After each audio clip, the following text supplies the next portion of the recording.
Welcome to Riviera Rats, a Palm d'Or podcast. I'm your co-host, Mother, and this is your other co-host, the King's Whore. Or as we are better known, Greg. And Bill. Hello. And today we are talking about the 1990 Cannes Film Festival, the year that the Palme d'Or went to none other than Wild at Heart by one David Lynch. Have you heard of it? I've heard of it. Yep. Bill, let's talk about the events of the week. This episode's going to come out in August. Yep. But let's give people a time capsule of where we're at right now. Apologies, everybody. 78th Cannes Film Festival is currently underway. We've been getting cool reviews of some movies that we were looking forward to. But what is mostly popping is, first of all, we've been abandoned by one Barbra Streisand who broken all of our hearts. You know what? There is plenty of time for Thierry Frémaux to fly to Malibu, present her with her honorary palm in her garden. She can hold her floofy dog while he does it. Yeah. And she can record a video, and then he can fly back and they can show it at the closing ceremony.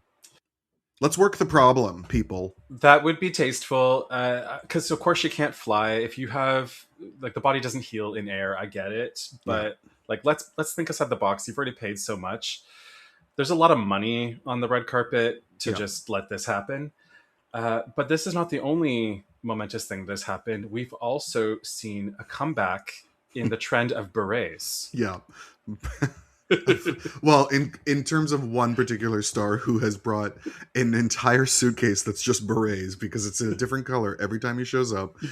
The thing that also makes me laugh is that beret is always perfectly positioned. Yes. He is walking outside. He is descending from a plane, which means there is wind blowing everywhere. So he has that thing secured to his bald head somehow. And I would love to know how. Yeah. It's got to be on with wig tape. Or super glue. Like, it is firm. Matched with a perfectly, you could say, styled chin strap. Yeah. He kind of looks like a G.I. Joe. Yeah, because it's all, I mean, he's 72. Like, nothing is naturally dark, and, you know, like, it's all, he's been taken care of. But you know what? He also looks so happy. You know, he came to show his film. They surprised him with an honorary palm, because apparently everyone's getting one now. Have we said the name? We're talking about John Travolta. John Travolta, sorry. Yeah. Yeah, and like they surprised him with an honorary palm, so that's 3 that they're giving out this year because it's Oprah times and everybody gets one. Yeah, they did that to Denzel last year. Yeah, and it's fine because, you know, John is totally worth it. But also, he's very proud of his film. The reviews haven't been great, and I don't really care. He's happy to be there with his daughter. First of all, I was happy to even read a review because I'm not seeing any reviews out of Cannes. I'm just seeing celebrities talking about Gaza, and like, they are welcome to it. I'm not one of those people who need celebs to shut up and sing, but like, couldn't we also talk about the movies? Like, I feel bad for Hannah Einbinder at this point because I've never heard her say a word about her film. I agree. We can actually do the job of a film festival while also talking about what a fucked up year in world news it is. Yeah, it just the problem for me is that it's clear that we're just chasing viral moments now because it's the only way we can sell a film festival, and it's kind of depressing. I know that war is more depressing, but it's still depressing. Well, bad taste on top of war is depressing. Yeah. We've had some exciting sartorial appearances from Demi Moore, as we predicted. Yeah. Beautifully styled by Brad Goreski. Yeah, who, according to my algorithm, is the only person at the Cannes Film Festival this year. Though, I will say, homophobically lit. They're lighting her within an inch of her life. She would not approve these photographs. And then, I didn't see this coming. We all know that Isabelle Huppert, star of our show, Isabelle Watch, is a fashion icon, especially as of late, now that she's been turned into mother by gay men everywhere. But I had no idea she was going to like almost outdo Demi. She looks incredible every turn. She's rocking out with her cock out. She is another gorgeous gown every single day. Wigs, fabulous looks, fabulous attitudes. Nicole wigs. Yeah, and like face cards on the red carpet as well. There is a renewed enthusiasm to Isabelle at this film festival that I haven't seen in a while, and I wonder why, because I don't blame her if she thinks of this as just another day at the office. Her first Cannes was in 1975. She has been, I'm sure there are very few exceptions to her attending all those years. Plus, she shows up at Venice. She shows up at Berlin. It's part of her job to sell her movie, and she shows up at these things. And she's European, so she doesn't have to fly that far. I And wouldn't she blame now has her. squashed the record for the most films in competition. Right. And so I don't blame her if she's like, oh, give me another dress, let's go. But like, she seems to be, she has comeback energy on the red carpet, which Yeah, is amazing because it's not a comeback. She's never gone anywhere. that's true. The red hair, can we talk about this for a minute? It's not her natural hair color. When did she discover that it's her perfect hair color? No, she's a natural redhead. She's like a strawberry blonde, but She's like, she's doing like the hue red. I mean, listen, she's 73. I know that what we've got in front of us is not natural, but like, you saw the lace maker. That's her natural hair. Yeah. It's been really fun on Instagram. I do look forward to finding out what movies are actually performing well, because that's not scanning as much. Absolutely. This is going to come out after we've talked to Nick about it on pod, so I'm curious to see how it all comes out from his perspective. I'm deeply disappointed that he didn't end up having pizza with Barbara, but I do hope he has a bathhouse story about John Travolta to tell us. We have another celebrity that I'm going to go on about for hours today, so let's move on to the dead ladies before we start the show. That's right. We normally top the episode with people who are dead, because Bill and I are becoming our mothers. Yeah. And now that Greg is turning 40, he will also be topped by people who are dead. First of all, we've lost a legend of French cinema, somebody we talk about and will talk about a lot on this pod, Nathalie Baye. This is a real loss. This one really hurt, actually. I was sad about it for like 2-3 days. The first time I saw her in a movie, she reminded me of my godmother. And my godmother died a few months ago, who I was very, very close with. So losing her so soon to the same illness was really shocking. And also the fact that Nathalie Baye was working until the end. Like, no, I didn't know she was ill. I don't know if people in France knew she was ill. From the sounds of it, from the tributes that poured out, it sounds like she kept it a secret to everybody. We also lost art cinema famous screenwriter Krzysztof Pisevich, common collaborator of Krzysztof Kieslowski. Yeah, I think frequent collaborator is a nicer way to put it. Common. He's dead. Let's not laugh. Yes, he is. He lived a long, full life. He did, unlike Krzysztof Kieslowski, and he was Oscar nominated for the screenplay to Red from the and wrote that whole trilogy with him. Yep, the Three Colors trilogy. And we lost a notorious, in his own right, just at large, legendary film critic Rex Reed. Yeah, and rest in peace, King of the Faggots. King of the Faggots, King of the Bitches. Yeah. I'm sure already in the how many episodes we've recorded of the show, I have one time sneeringly quoted Rex Reed.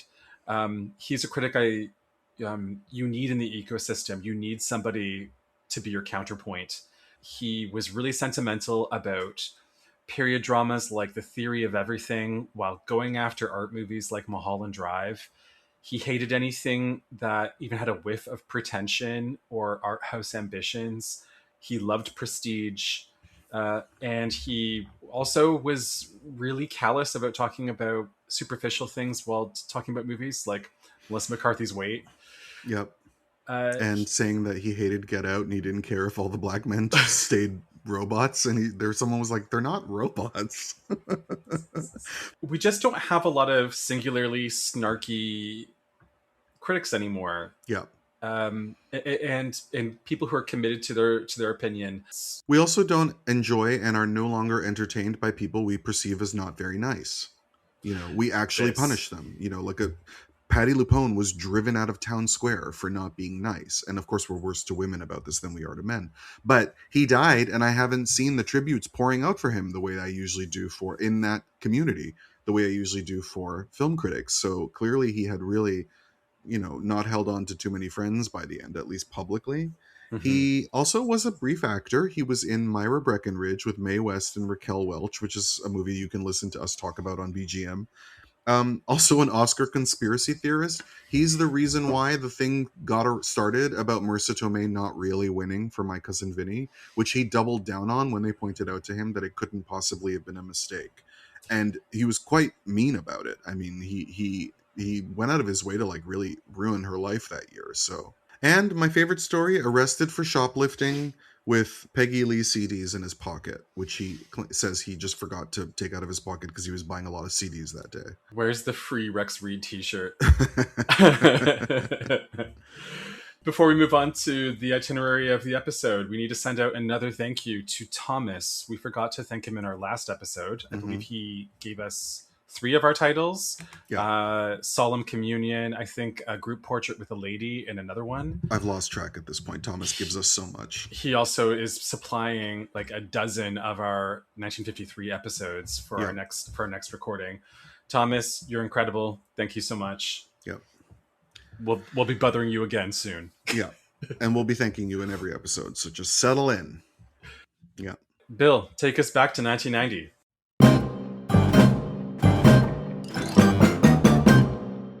All right, this is very exciting. 1990. I don't know if you watched the Barry Norman Cannes diary that I missed had. it. Oh, you should definitely watch it. It's quite the trip because it's half an hour and you get footage of the festival, of the Croisette, of the beach, of restaurants. And it's like interesting because it's the modern era, because it's not the 50s. Like it's not, Jean Cocteau eating pasta on the beach. It's become a market. It's become a full-fledged film festival, but it's still retro compared. I mean, it's 36 years ago, right? So it's like totally different than it is now, but it's fascinating. There's a lot of suspenders.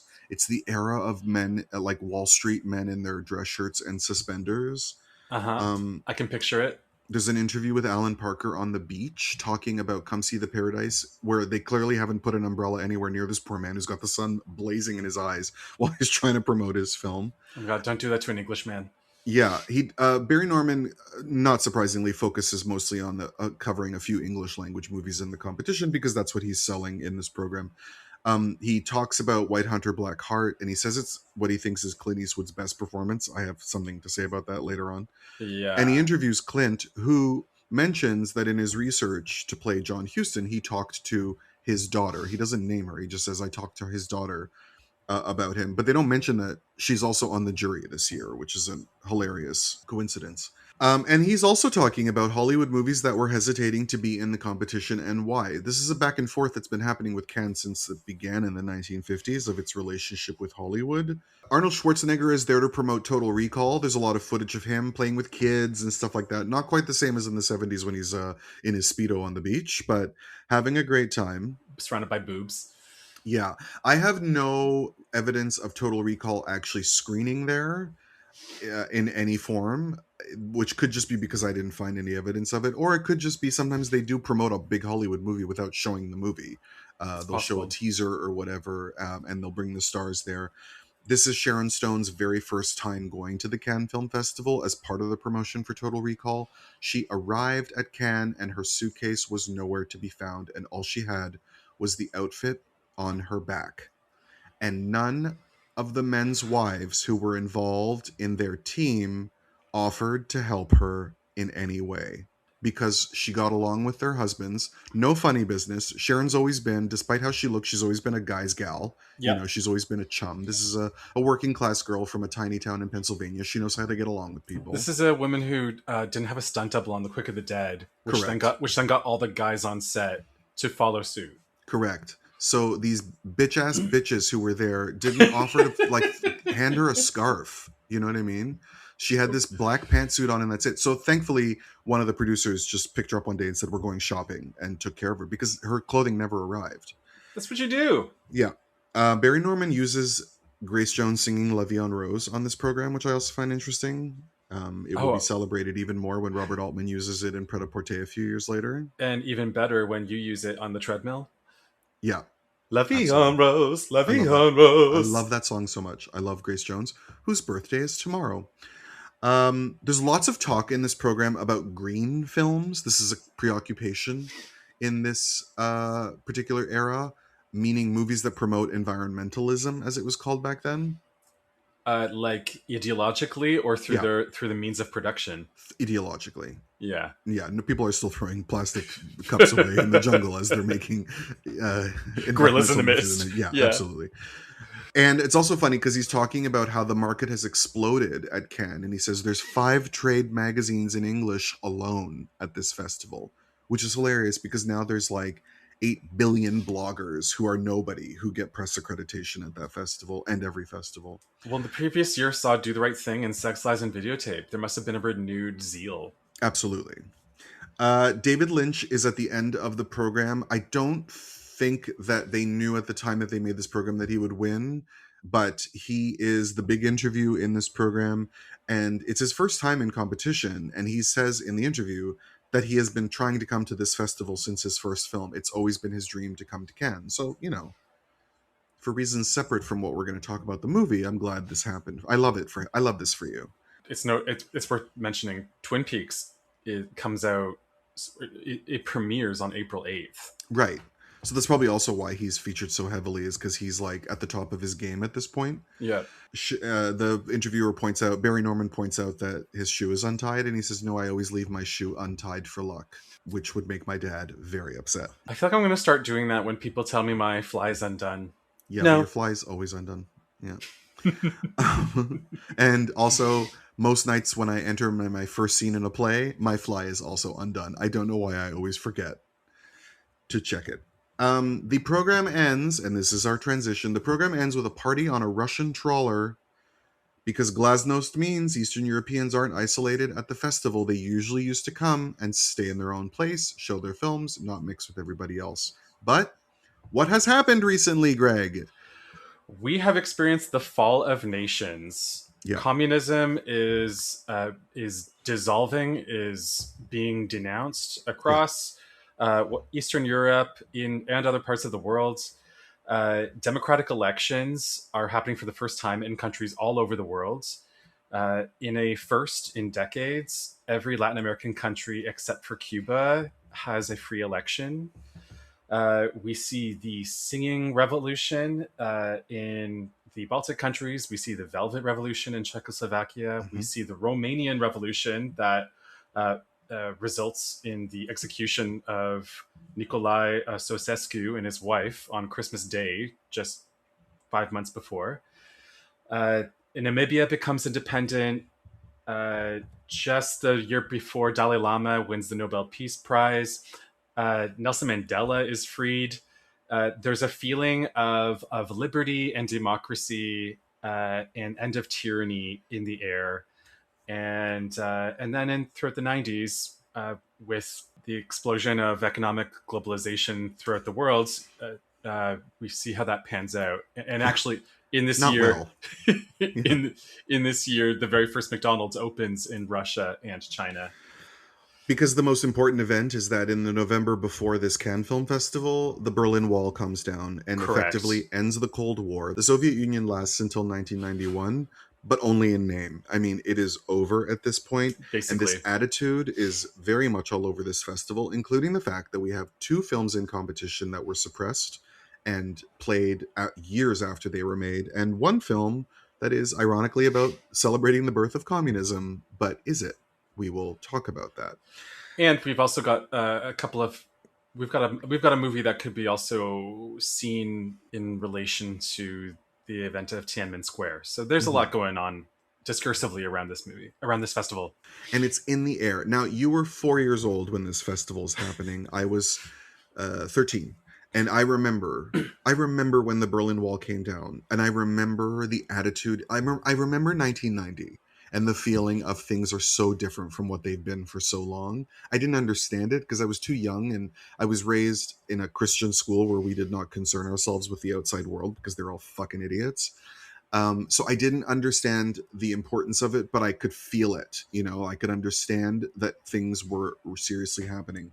Now, ironically enough, I'm currently reading, as I have mentioned to you off pod, I'm currently reading the memoir of Brian Stewart, who was CBC's foreign correspondent and worked for NBC for a while as well. And because of the time he was born in and the time he became a foreign correspondent, he covered literally every, crazy thing that happened that I knew about throughout my life, including the fall of the Berlin Wall and the Velvet Revolution as well. And he made a documentary series in 1990 called Europe Unbound that was basically covering the unraveling of the Soviet Union. And as he was wrapping up the taping of this documentary series, he said that he kept recalling the warning that a trade expert told him which was, quote, "The Cold War was a bandage covering the deepest wounds in our world, a superpower balance that held at least many conflicts in check. Now the bandage is ripped off and we best fear what we're heading into." Of course, what we were heading into was the fact that America had given a lot of support and aid to Middle Eastern countries to fight their communist enemies, which ended up resulting in a little date called 9/11, among many other things, including what's going on right now in that part of the world. And it also led to this decade of economic instability in the Soviet Union, which saw things like, among many other things, an increase of human trafficking of girls from the former Soviet Union who were being promised modeling contracts and ended up being trapped in whorehouses in America, being sex slaves. All of the public institutions or public corporations were sold off to oligarchs. A lot of the money didn't even go into the hands of Russian businessmen. It went outside the country. They went back to old ways. Vladimir Putin is them going back to their old ways, just not in name. But it's basically the same system as it was before, because that just felt like the safest option. So the reason I'm saying all this is because that hasn't happened yet. And in 1990, everybody is full of piss, vinegar, and hope about the fact that everything's going to be okay. Because most of them have only known the Cold War their whole lives. Yeah. And the people who were alive from before it don't remember it. So, I can't remember what it felt like. So this is a very important context of this festival. There's also footage of the red carpet. Clint is there with Marissa Berenson. I know she's in his movie, but it looks like they're there together, and I didn't know if they ever had a relationship. I could be wrong. What are the context clues? Are his fingers inside her? No. And we also know we're in Europe because they are so excited that Charlie Sheen is there. And I don't think anyone's ever been that excited that Charlie Sheen is anywhere other than French guys on the red carpet. And my last comment I'll make is that there's no Isabelle Watch this year because she's only in the film La Vengeance d'une Femme by Jacques Doyon, which I recently watched and was totally bored by, which played at the Berlin Film Festival. She has nothing at Cannes. We know what movies you now esteem as the best movies of 1990. We're going to try our best to never mention a specific movie that lost Best Picture to Dances with Wolves. But what were the movies you watched the most in 1990? Because that's a more fun question. Dick Tracy. Yeah. Who Framed Roger Rabbit was from a couple years before that, but I had the VHS and I was watching it on a daily basis. And Batman and Outrageous Fortune. But from the 1990 movies, there's Dick Tracy and Mermaids, which comes out at the end of the year, and then I get the video the next year, and I've seen that movie. I mean, you got a full pop-up video program from me while you were watching it, and I wasn't even following it along with you. I just knew everywhere you were, and I had commentary on everything. The two movies that scared me the most out of 1990, I watched repeatedly, which is probably one of the first seeds of my love of horror movies. And those were Gremlins 2, The New Batch, and The Witches with one Angelica Houston. Yes, which I didn't see until a couple years later, but I also watched many, many, many, many times. Yeah. All right. Let's move on to the other competitions. In uncertain regards, we have a really famous kind of first in representations of AIDS in cinema, Longtime Companion by Norman Rene. This is a movie that won a lot of awards for Bruce Davison by the year's end, including a Golden Globe Award, an Indie Spirit Award, and prizes from National Society and New York. And then we also have, I've never seen this, but Monica Vitti made a movie called Secret Scandal. Yeah, I didn't even know it existed. Neither do I. Out of competition, our opening film was Dreams by Akira Kurosawa, a movie that's now hailed as one of his best. I've not yet seen it. And I haven't seen it in years, but it's lovely. Yeah. The closing film was The Comfort of Strangers, directed by Paul Schrader and written by, you wrote an essay about it. I did? Yeah, guy who wrote Accident. Oh, Harold Pinter. That's right. Yeah. That's right. I did do it. Yeah. It's not a particularly memorable movie. It's got gorgeous photography of Venice, and it is peak hot Rupert Everett. He is a smoke show in this film. We've got Crybaby by John Waters. Electricity killed my parents. Yeah. A movie beloved by people who watched it as kids, but like having watched it for the first time as an adult, I can tell you it's terrible. Yeah, it's in that pile with movies like Girls Just Want to Have Fun. Like, don't tell me as an adult to watch that and Right. like it. And I say this as a John Waters fan, and I get it. Like I get him, and I Yeah. still think it's terrible. We've got Korczak by Andrzej Wajda. Have you seen Mhm. this one? I have. Heather and I went and saw it at Jackman Hall years ago. It's a precursor to The Pianist. It's a Holocaust movie. It's good. We've got a little movie that just won a couple of Academy Awards called The Little Mermaid by John Musker and Ron Clements. Mm-hmm. People today will not remember that there was a time when animated movies for children only came out maybe 1 or 2 times a year. Yeah. This movie opened the fall prior to this festival on the same day as All Dogs Go to Heaven. Mm-hmm. That's like a Volcano versus Dante's Peak kind of weekend. Yeah, and it saved Disney from annihilation Completely. Yeah. And started what is called the golden age of Yeah. Disney animated feature. From Manuel de Oliveira, we have No, or the Vain Glory of Command. Never seen this one. Have you? No. We've got a movie a cult movie, kind of like The Ear or Interrogation, a movie that was rescued from annihilation, called The Plot Against Harry. It ended up sweeping up a bunch of Indie Spirit Award nominations. It's a movie that was made in 1971 and then just re-released 2 decades later. And from the Taviani brothers, we've got The Sun Also Shines at Night. And from one Federico Fellini, we have, I think, his last movie. Yeah. Yeah, The Voice of the Moon with Roberto Benigni. Yeah, which I saw once at Jackman Hall, and my sister was very upset that she was with me. We will not be watching any more Fellini movies. Yeah, late Fellini is a tough sell. You got to really be dedicated. In International Critics Week, we've got The Reflecting Skin by Philip Ridley from the United Kingdom. I have not heard of this one. Why did you want it mentioned? That's a good question. I don't remember. I do know of it. I think Viggo Mortensen's in it. And we've got Beyond the Ocean by Ben Gazzara. I just discovered somebody I know looks like Ben Gazzara. It was a real aha moment for me. In Director's Fortnight, we've got a major movie, Metropolitan by Whit Stillman. This is a breakout indie debut. Part of his trilogy of films that is completed by Barcelona in the Last Days of Disco. It went on to lose Best Original Screenplay to Ghost. This movie is a major reference point in our household. It's one of the movies Mike walked across the room for and then really enjoyed. I haven't seen it in so long. I've had the Blu-ray on my shelf for much longer than I care to admit, and I love this movie, but I haven't seen it in so long. And we've got a movie called Open Doors by Gianni Amelio, Porte Aperte. Nominated for Best Foreign Film. That's right, alongside another movie we're going to be talking about in this competition. 2, actually, yeah. Yep.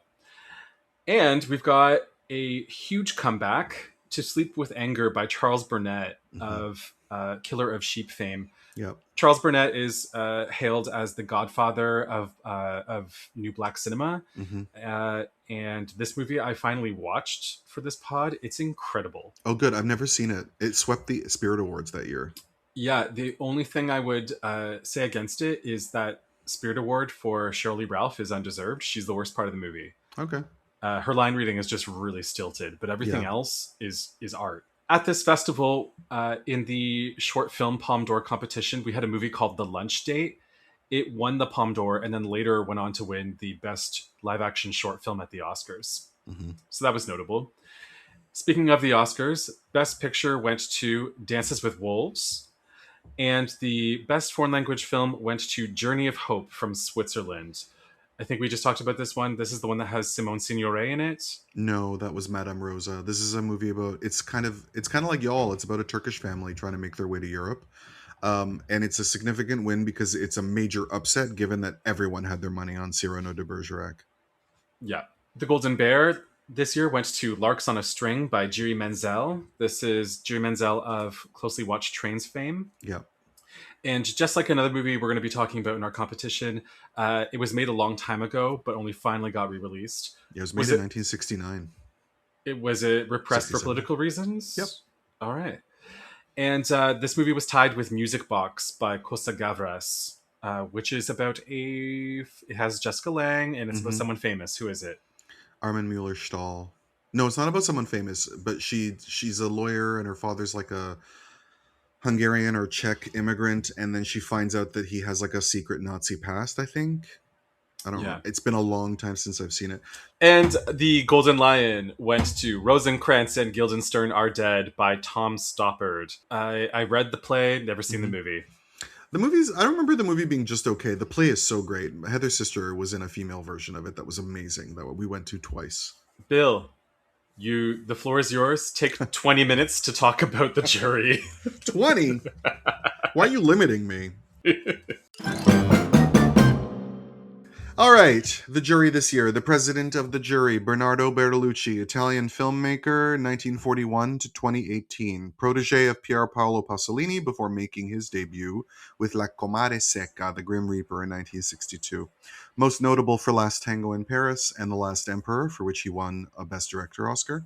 He had a tiny revival with The Dreamers in 2004. His last film was Me and You in 2012. He was in competition at Cannes with Tragedy of a Ridiculous Man in 1981 and Stealing Beauty in 1996. He won an honorary Palm in 2011. And then some people will also remember that a couple years before he died, there was sort of a flare-up of controversy because he gave an interview in which he said he regretted mistreating Maria Schneider, and it brought a lot back that people misunderstood and misinterpreted.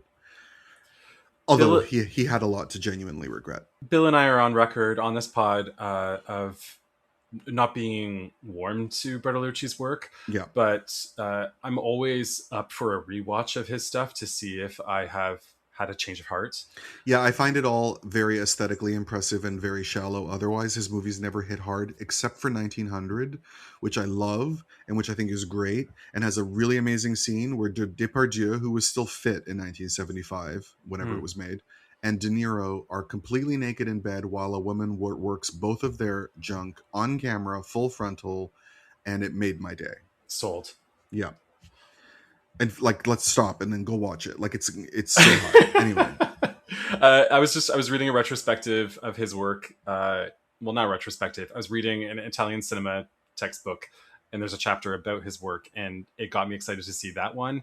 And I'm also interested in going back and watching The Spider Stratagem. I didn't appreciate that. I don't remember loving that movie. We have Fanny Ardant, French actress, winner of 2 César Awards, who first appeared on stage in 1974, got a degree in political science from Aix-en-Provence, worked for the French embassy in London, but was fired for poor timekeeping and being quote-unquote disheveled, which, given that she is the height of glamour all the time, is very hard to believe. She's incredibly gorgeous. She is the best. Like French Barbara Hershey. Yeah.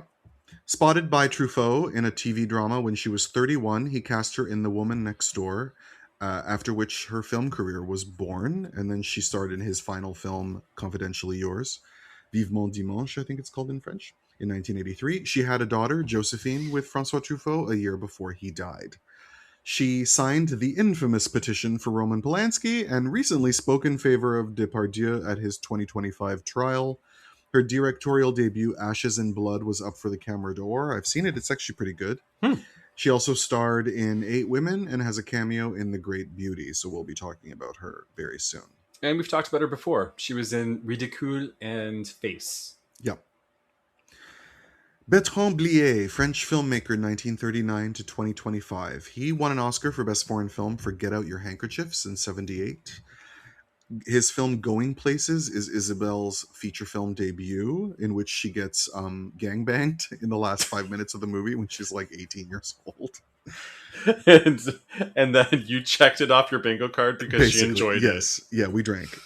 His movies are all controversial. They're all very problematic in the present day because, you know, when we talked about Woody Allen and how his movies are all about masculine failures as explored through these relationships, and Blier's films are also that. They're always men living these very misogynistic hot fantasies as a way to reveal their own shallowness and failures. But I can imagine people, if they watch them now, would be very, very... They would not see that level of discourse. They would just be offended by it. His most controversial film, which we will talk about because it played in competition, is Beau-Père, which is about a guy doing his best to resist his 14-year-old stepdaughter's desperation to fuck him. Wow. Yeah, and the movie goes like it's daring. So like it made my skin crawl, and you know I have no morals. Isabel also worked with him in My Best Friend's Girl. She loved him, and then he also did the films Too Beautiful for You, and his last film was in 2019, Convoi Exceptionnel. His movies, they're very funny, very entertaining, and their controversial nature is actually quite refreshing, and you're like pretending to be offended by it, but secretly you find it kind of sexy and fun. A provocateur. Yeah. People also need to realize that when gay men watch movies where women are being silly and men are playing with their garter belts, that like we're dreaming of being that woman. So we're not participating in the discourse that you're all fighting over. Yeah, it's called the disobedient gaze. Basically. In the jury, we have Alexei German, Soviet filmmaker, 1938 to 2013. 6 features in 5 decades, mostly interested in observing Stalinist Russia, all beset by production difficulties and political opposition. Most famous is Hard to Be a God, which was his final film, but we watched Krystalia of My Car for this podcast. That movie's a tome. Yeah, and they're all like that. His 1971 film Trial on the Road made him famous at home. He was banned for 15 years, and it was shelved by the Ministry of Culture until the Gorbachev era. Wow. We have Françoise Giroud, French journalist, screenwriter, writer, and politician, 1916 to 2003. She started as a script girl on the 1932 adaptation of Marcel Pagnol's Fanny, worked with Renoir on Grand Illusion, co-wrote Antoine et Antoinette, which we talked about. Great movie. Oh, that's the one that has the weird undies. Yeah.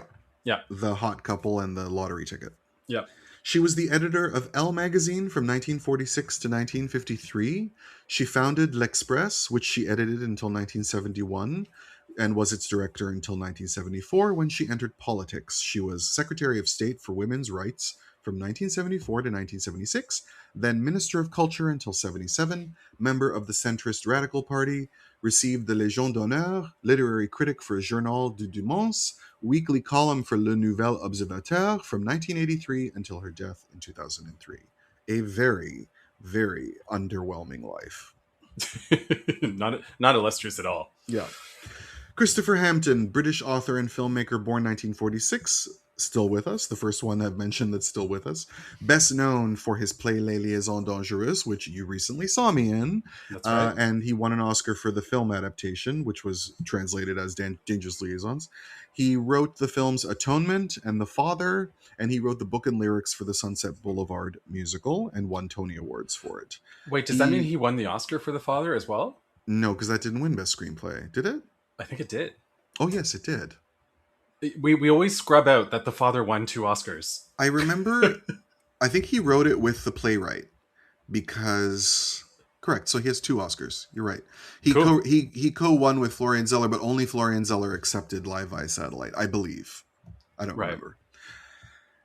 He was born to British parents in the Azores. He also directed the films Carrington, The Secret Agent, and Imagining Argentina, in which Emma Thompson does an Argentinian accent, and it really doesn't work. I turned that film off, and I should probably try watching it again. I think it was terrible. We talk about Carrington on this show, I think. I don't think so. Oh, yes. Yeah, because he won Best Actor at Cannes. Yeah. I'm looking for... that's not a great movie, and I love it. Next up. We have... No. Just stop and just start playing the audiobook. That's what you'll do. We have a woman we call Angelica Houston because that is her name. Every time I mention Angelica Houston, Greg reacts like that scene in Death Becomes Her when she's like, yes, I would like to talk about Madeline Ashton. And then everyone starts screaming. All right. I have 7 pages of notes because... You're unhinged. Yeah. This is like, Bill's not lying. When I told him I was watching Mermaids for the first time, he pillaged my phone with quotes and facts about the movie. So, and his love for Angelica Houston, I don't know any, like, I think it who's not in Mermaids, by the way, but yeah, go on. It rivals his love for Isabel. Yeah. It is wild. She's very, very dear to me. Star of The Addams Family, The Grifters, and The Witches, Oscar winner for Prizzi's Honor. Her birth happened while her father was shooting The African Queen, which is the subject of one of the films in competition. She recently revealed that she survived cancer 4 years ago, that she's been in remission. And her memoirs, published in 2014, are A Story Lately Told and Watch Me. And as you know, I have listened to the audiobook versions of both 5 times. She has half a chapter on her Cannes experience, and it is interesting because a lot of it, reinforces the things we've learned about being on the jury and her interesting stories about it. She said she was flattered that Bernardo asked her because he was a friend of Jack's, and this is at the point when her breakup with Jack is still pretty. It's still headline news. It's still bad between them, and so she appreciated that he put that aside in order to have her on, and she suspected that Bernardo's girlfriend Claire Peplow told him to ask her. As it happens when you are on the jury, when you're attending that festival, she needed an evening gown for every single night, which means that, of course, she had to bring a lot of luggage to the festival. Attendance was a requirement at the evening screenings unless you got up early for the press screenings, she says, which was impossible because you would always be at a party after the evening screenings late into the night, and so you were not going to get up in the morning. Oh my God. She flew to Paris on the Concorde. Just let that sink in for you. Just understand how that works. Shut the fuck up. And then in the airport lounge, waiting for their connecting flight to Cannes, on obviously a much smaller plane, they run into Paloma Picasso. Angelica is going to the festival with her best friend Joan Buck, whose father was a collaborator of her father's. You see his name in the credits of John Huston movies, I believe, including The African Queen, but I don't remember. Joan tells her, "Oh my God, that's Paloma Picasso. I had a dream last night that we were in a plane crash and Paloma Picasso was on the plane." And Angelica's freaking out because she's got 4 giant suitcases with her because they've got all her dresses for the festival. And she thinks, "Oh my God, I'm going to make this plane go down," until she turns around and Elizabeth Taylor drives by her on the head of a flatbed truck that has about 16 giant Louis Vuitton trunks. And Elizabeth's not there for the festival. She's just going for her AIDS fundraiser dinner. And Angelica thought, okay, it won't go down because of me. And if we crash, Elizabeth gets the headline, so we're good. Oh my God. Prince Albert of Monaco was on the flight and asked her out. It needs to be said, anybody would have asked Angelica Houston out in 1990. Yeah. No, she was an unrivaled beauty. She was fierce. You know what? In 1998, she had an affair with the horse wrangler on Ever After because that's how hot she still was. Agreed. Yeah. And she felt bad about it because she was truly in love with her husband at that point. But it was like on location and he was hot and there were horses and they almost died when their horses got stuck in quicksand. Let's just call it True a hall story. pass. Yeah. She stayed at the Majestic on the Croisette because this is before it was regular for stars to hide at the Hotel du Cap, which is, of course, like an hour away. And she says at this time, the stars were still happy to be seen because the paparazzi was a presence, but it wasn't like swarming in the same way. And that after the Hotel du Cap became popular, everything got decentralized at that festival. So as we've already talked about, and she reaffirms in the book, the jury met in seclusion at least every other day and then daily towards the end of the festival. And she loved, as she says, she loved being in the thick of it with all these smart people. She had a wonderful time, even though the first week was a disappointment.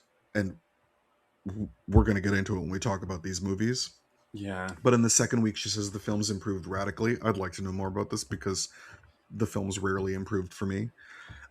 She called in her book, she says she thought Judo was exquisite. She called Godard's film complicated. And then, of course, watched Clint Eastwood's movie, which was about her father, which she tried to be generous to. But she says at a long distance, she reminded him of her dad. But in close-ups, the illusion dissolved, as she puts it. Of course, Bernardo very kindly left her out of the voting and conversations about White Hunter Black Heart. At the screening of Wild at Heart, she says the movie got both boos and a standing ovation. And she talks about Alexei German being very rascally with her. She had told him that she really enjoyed what she says, the Russian film. I don't know if she means which of the 2 Russian films in competition she means. I'm assuming it's Taxi Blues, but I don't know. And she said that every time they talk about any other film and she'd mention liking it, he would always say to her, "Yes, but you liked the Russian film, don't forget." Often after evening screenings, the jury members would have dinner together and wind up at the Carlton in a suite that Jeremy Thomas and his wife shared with Bernardo, and talked freely about the films. Jeremy Thomas was the producer on all of Bernardo Bertolucci's films. She said that year the suite was the heart of the festival. She mentions the lunch buffet that we've talked about, right? The closing deliberations, choosing the winners, while the smell of the lunch buffet that they are creating wafts into the room to encourage you to make your choices fast and on time. It included a seafood buffet with a large poached salmon on the bone. Bertolucci got a fishbone stuck in his throat, so Angelica ran and got her tweezers to get it out of his throat, and Alexei German said to her, "I wish I had the bone in my throat." Bernardo was taken to the hospital and attended to, cleared quickly, and then that afternoon they were taken to a castle in the hills above Cannes in a fleet of Citroëns to cast their final votes. She describes all of the women's outfits in her book. And then after that, they descended the hills, attended by gendarmes, to the ceremony. And then once the festival was over, she went on a date with Prince Albert. You can read her book to find out more about that. Before you move on, I've only 15 minutes. That's all I did. That was fantastic job. 8 minutes, I think, but yeah. Now I need to know, the listeners need to know, what is your all-time Angelica performance? Well, I think The Grifters is the greatest, and like it's her greatest performance, but it's not the one that I rewatch the most. Like I'll watch the Addams Family movies anytime. People should also watch the movies she directed, like Agnes Brown. It's a lovely, lovely film. I don't know. She's always such a wonderful. I don't know. I don't want to talk about Angelica anymore because I literally could go on for hours. I love her like family. All right, 3 more people on the jury. Yeah. Meera Nair, Indian filmmaker. At this point, not nearly as well known, still new to the game. Camera d'Or at Cannes in 1988 and an Oscar nomination for Salam Bombay. And Monsoon Wedding made her the first woman to win the Golden Lion, and is the only film I love as much as Salam Bombay. Those are her 2 best. Although I always enjoy her. I enjoy her aesthetic, but a lot of her films she can give into melodrama in the worst possible way quite often. She directed Vanity Fair, The Namesake, Queen of Kotway, which I enjoyed, and I actually attended a Q&A with her when I saw that film. Is she the one who did Midnight's Children, or was that Deepa Mehta? That's Deepa Mehta, who's not nearly as talented. No. Meera at this time was married to photographer Mitch Epstein, which partly inspired her film Mississippi Masala, which I still haven't seen and I really need to watch. It's so sexy.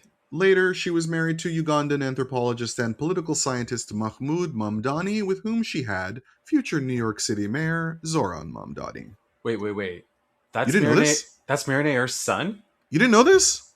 Oh my gosh. Yep. We have Sven Nykvist, Swedish cinematographer, 1922 to 2006. Singular cinematographer, best known for his collaborations with Ingmar Bergman, Oscars for Cries and Whispers, Fanny and Alexander. Later worked with Woody Allen a lot, Crimes and Misdemeanors. Celebrity, I think, is his last film with Woody because he was diagnosed with aphasia in 1998. He got his start when he moved to Cinecittà in Italy and worked there for 2 years in the 1940s, where he learned his trade. His directorial debut, The Ox, in 1991, was nominated for an Oscar for Best Foreign Film. He directed 5 more films after that. He won the Cannes Artistic Contribution Award for The Sacrifice, Tarkovsky's last movie.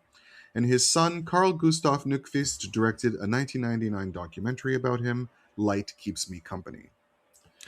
Did he do The Unbearable Lightness of Being? Yes. Gorgeous movie. One of his Oscar noms. I love that movie. And last, not least, but I have very little to say about this person because I could find very little about him. We have Hayao Shibata, who was the production manager on In the Realm of the Senses and an advisor on Chris Marker's Sans Soleil. And that's all I could find out about him. I mean, those 2 credits are enough. Totally. Greg, let's get to the competition.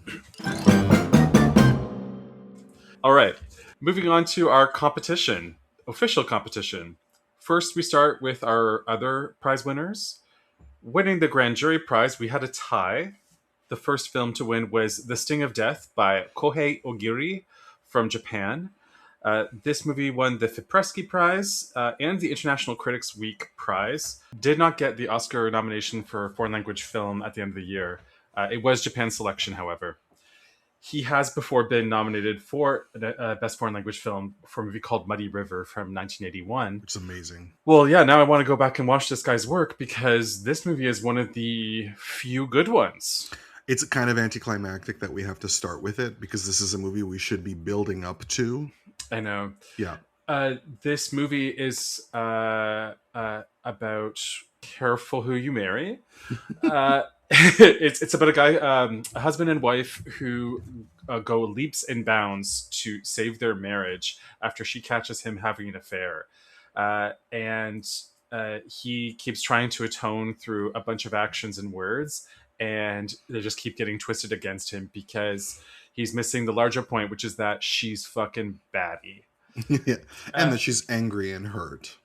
Angry and hurt, absolutely. No, you're right. And there's a piece to the movie is not just a misogynist cry for help.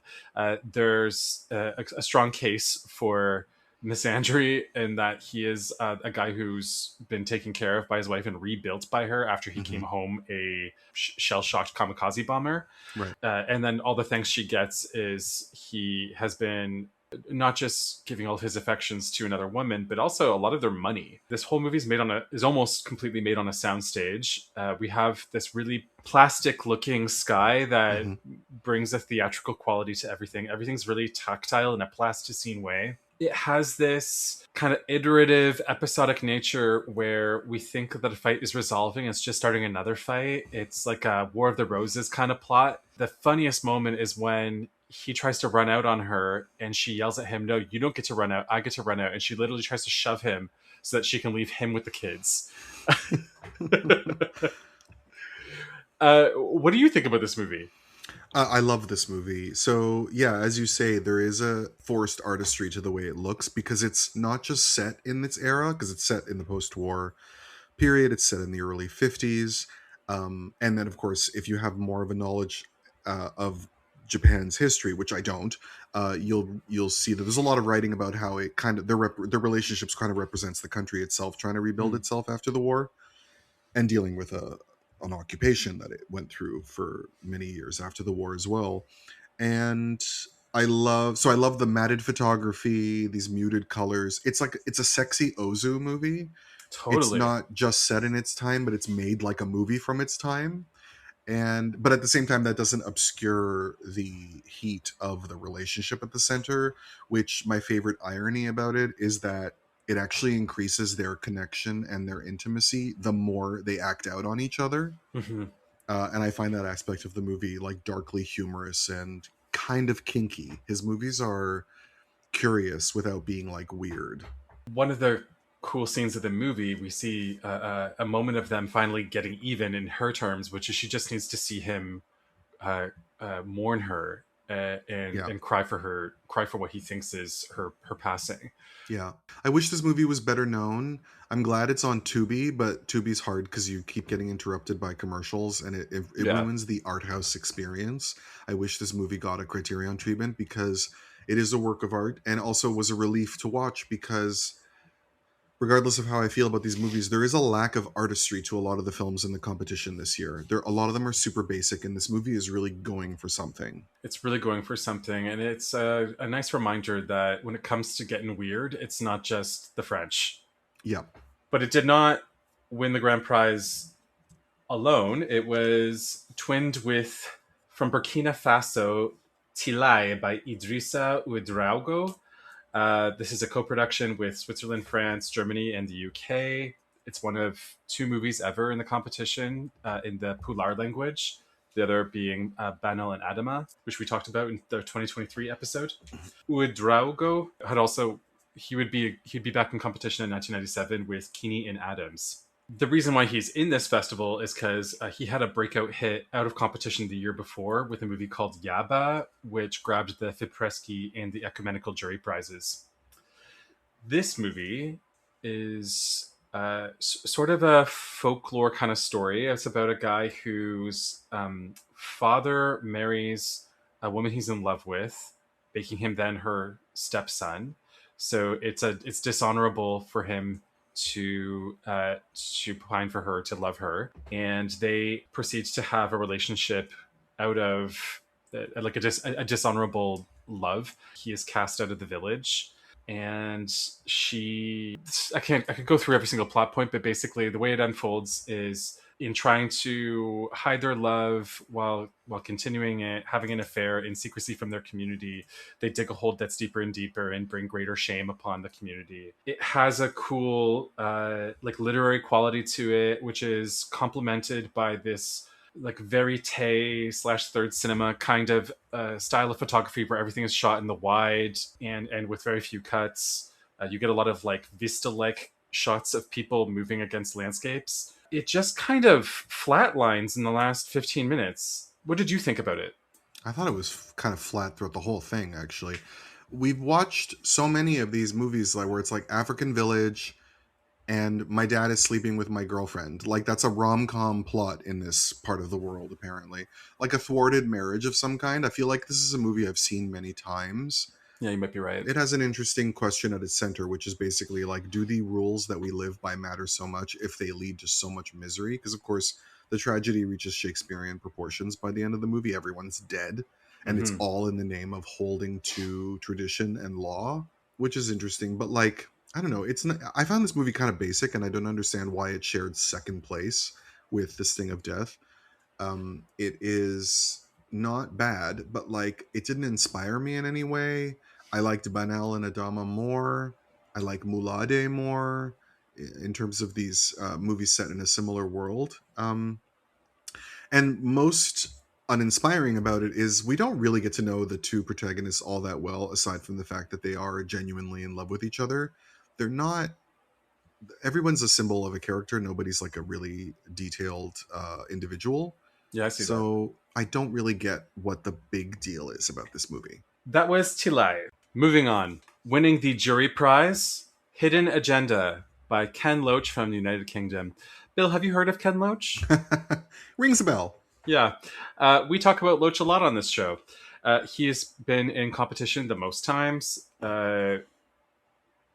Shall I go through the list, or can we just move on? Thank you. Yeah. This movie stars Frances McDormand, Brian Cox in allegedly his first starring role, though he was already famous for playing Hannibal Lecter. Mm-hmm. Brad Dourif, when he didn't yet look like Brad Dourif we know today. And a very underused Mai Zetterling. Yes, that's right, in the beginning, yeah. This movie predates Ken Loach's work with Paul Laverty. Paul Laverty, who's in the jury as we speak at the Cannes Film Festival. This one is, though, written by Jim Allen, whose only 3 film credits are this, Raining Stones, and Land and Freedom, all which we talk about on this show, either before or we'll be talking about. This movie also won the prize of the ecumenical jury, and it is about... One special mention. A special mention. Yeah. Thank you. This movie is about 2 like human rights lawyers trying to release the story of the secret services of the UK, specifically like MI5, attempting to steer elections towards a Conservative Party election through digging up dirt on their opposition and in Northern Ireland. In Northern Ireland. The movie is an indictment of the English secret services against the Irish and against the Irish fight for liberty. Yeah. This movie, and the argument of who's worse, right? Because like the IRA are terrorists, but aren't the English also kind of acting like terrorists and occupiers? And yes, this movie really caused a stir at Cannes when during the press conference for the movie, Loach and company were accused of making a movie that was pro-IRA and anti-English state and being pro-terrorist. Later on, one of the cabinet ministers, somebody who was an official with the Thatcher government, said that this was an IRA entry into the festival. As opposed to a British entry, yeah. Yes, exactly. Which made this all the more momentous when the movie went on to win an award. It is a decidedly, deliberately hopeless movie that ends with a quote from an ex MI5 agent that basically says there's two codes that run this country, like the laws for the secret services and then the laws for everybody else, which means that secret services are basically above the law. The movie As is if the look of it isn't hopeless enough. It's like faded brown and green as far as the eye can see, and Frances McDormand in more shoulder pads than you can shake a stick at, and like boxy lady jackets, and that's hopeless enough. And you know what? I'm fucking here for it, because if there's something I'd like to watch after 10 p.m., it's old episodes of Prime Suspect and Cracker. This is great middlebrow fare. It's like strong B plus. Nothing is beautiful, nothing is artful, but it's just a lot of fun. Watch this one on an airplane. I would say it's a little blunt, as its director tends to be, in my account. But not, it's before he gets super preachy, even though there's no denying what his politics are when you watch this film. But it's still not nearly as preachy as he gets later on. And a lot of that, I think, is because of Paul Laverty. I would tend to agree with you. And he gets a little precious when he gets preachy. And there's enough left unsaid in this movie, though it's very clear what it is saying. I feel exactly the same way. I have seen this movie a couple times before, although it had been a while, and I do enjoy it. I wonder, does it have enough personality to be missing? And I don't think it does, the movie missing. But I don't think it's trying for that either. It is a just the facts approach that he takes, including the fact that like the conspiracy that he uncovers isn't that explosive compared to other movies about conspiracies that we've seen. And I find that very interesting, but also very important. What I find particularly interesting about this movie is that it's entirely fictional, even though it's based on stuff that very likely happened. And I'm sure whoever wrote it based it on things he knows or that he's heard, and he's just changed names and he's changed certain details. But like on paper, this movie is fictional. And I find it interesting that they have this blowback from conservative journalists who are at the festival, who are screaming at them at the press conference. You can see footage of it in one of the links I sent you, that they're shouting. And at one point, a group of journalists from Britain's tabloid press formed a deputation to Gilles Jacob and demanded that it be withdrawn. And he apparently he laughed them out of the room because he had no reason to agree to this. But it's also like, if your anger over this movie is the fact that it's all bullshit and that what this guy's not saying, what this guy is saying about the British government isn't true, you're not helping your cause by getting angry.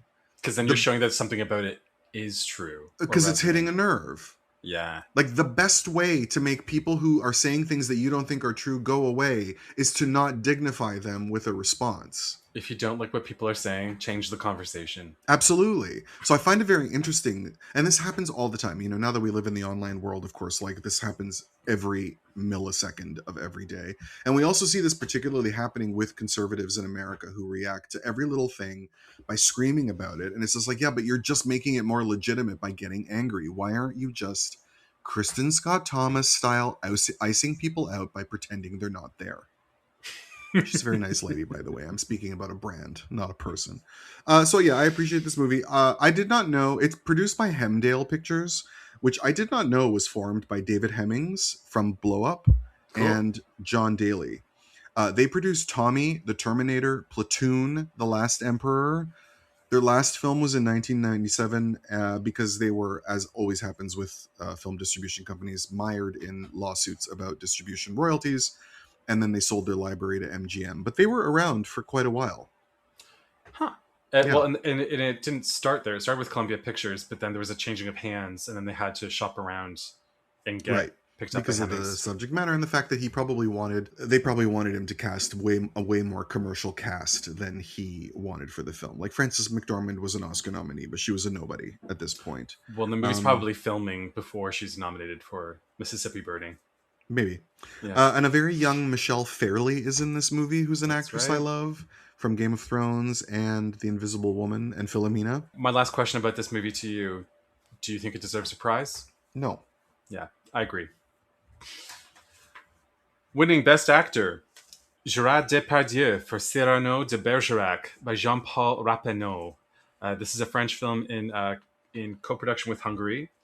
Rappeneau had been here in 1971 with a movie that has multiple titles depending on where you Yeah. look. The Married Couple of the Year 2, The Swashbuckler. I think you wrote down The Scoundrel. It's a movie with Jean-Paul Belmondo.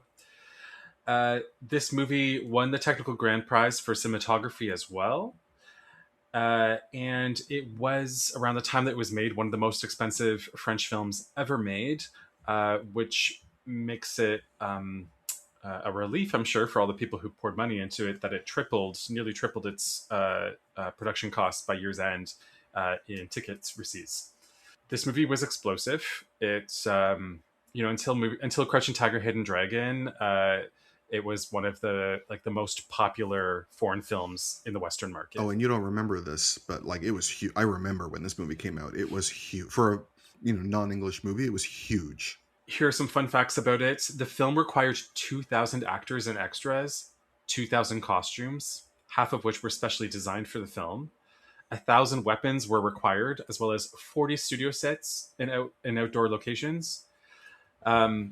This movie looks like money. By year's end, this movie was nominated in 3 design Oscar categories, in all of them against Dick Tracy, and it lost to Dick Tracy in art direction and makeup, but won Best Costume Design. For Franca Squarciapino, who's 86 and still alive. Most recent project was in 2018, and it was presented to her by Annette Bening, who was wearing a dress that she grabbed off the set of Bugsy because she didn't have a gown for the event, and that Bugsy won Best Costume Design a year later. It's worth mentioning this movie was also nominated for Best Foreign Language Film, and was nominated for Best Actor for Gerard Depardieu. His only nomination.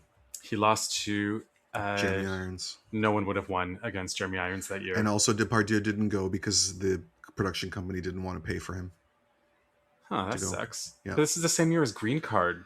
Yeah, which he was at the Golden Globes for. So, and there was also this like weird controversy about an interview he gave where he talked about having like witnessed in or possibly participated in a gang rape when he was a teenager. That Jeanette Vincendo's essay about it talks about how that was possibly mistranslated in terms of whether or not he participated in something or witnessed something. I don't know. I don't really know because I don't really care. I mean, this is long before Depardieu becomes like that story and a million things more. Yeah. Other fun facts about this movie and about its release. At this Cannes Film Festival, Gerard Depardieu got to meet Jose Ferrer, who famously played the title role of Cyrano de Bergerac on the stage. And didn't he win an Oscar or be nominated for an Oscar for playing it as well? Yep. Jose Ferrer? Yeah. Yes. Yeah, he was Best Actor of 1950. Right. Because I think this was like the first time in history that someone had been nominated for a role in the exact same story that somebody else had won for. Oh, okay. Which is different than Don Corleone, because that in that case it's 2 different stories. Right. And you wrote down this fun little fact that Gerard Depardieu and Vincent Perez, outside this movie, are both fathers to children of the same partner, Karine Silla. Yeah. Who I don't know. I don't know who she is. Neither do I. Apparently she has no standards. Or she has a lot of standards. She takes a wide berth. She throws a wide net. Yeah. This movie, we don't need to explain the story to people. I'm sure all of you have watched Roxanne with Steve Martin, but it is about a guy with a big nose in a fantastical world where that is not an advantage. And he is in love with a woman and doesn't know how to tell her because he's worried she will not be in love with him. And he suspects she's in love with another man. So he expresses his love for her through letters that he writes for the guy that she is after. Yeah. This movie looks so goddamn good. It is so eventful. It is so animated and electrifying that the schmaltz of it all is like, I don't even care. I don't find it schmaltzy. I find it genuinely romantic. It's based on an 1897 play that was written in Alexandrine verse, as this movie is, by Edmond Rostand, which was inspired by an actual real-life 17th century playwright and poet, who, whether or not he had a big nose, we don't know. Apparently, an insecurity about his looks was a part of his shtick. And I think the romance of this movie is like, it's poetic, right? Yeah. And it's also, this is Depardieu at his peak in terms of this man who could really command a camera by seeming so natural and spontaneous, but also grand and artistic at the same time. Yeah. Like, he's a real phenomenon on film at this point. It's long before he, balloons to like 3,000 pounds and also can't keep it together in life or in his work. Just say age like a French man. But times 30, like none of them have aged like him. And then there's, this moving to Russia and getting up to pee on an airplane and just peeing in the aisle. And like, and then of course, his sexual harassment or assault trials last year. I don't remember what the details were. So yeah, it's a lovely movie. Rappeneau doesn't come to the festival a lot because he's not he's a very popular filmmaker, and he made beautifully brainless period movies a lot Masterpiece of times. theater. Yeah, like Bon Voyage, The Horseman on the Roof.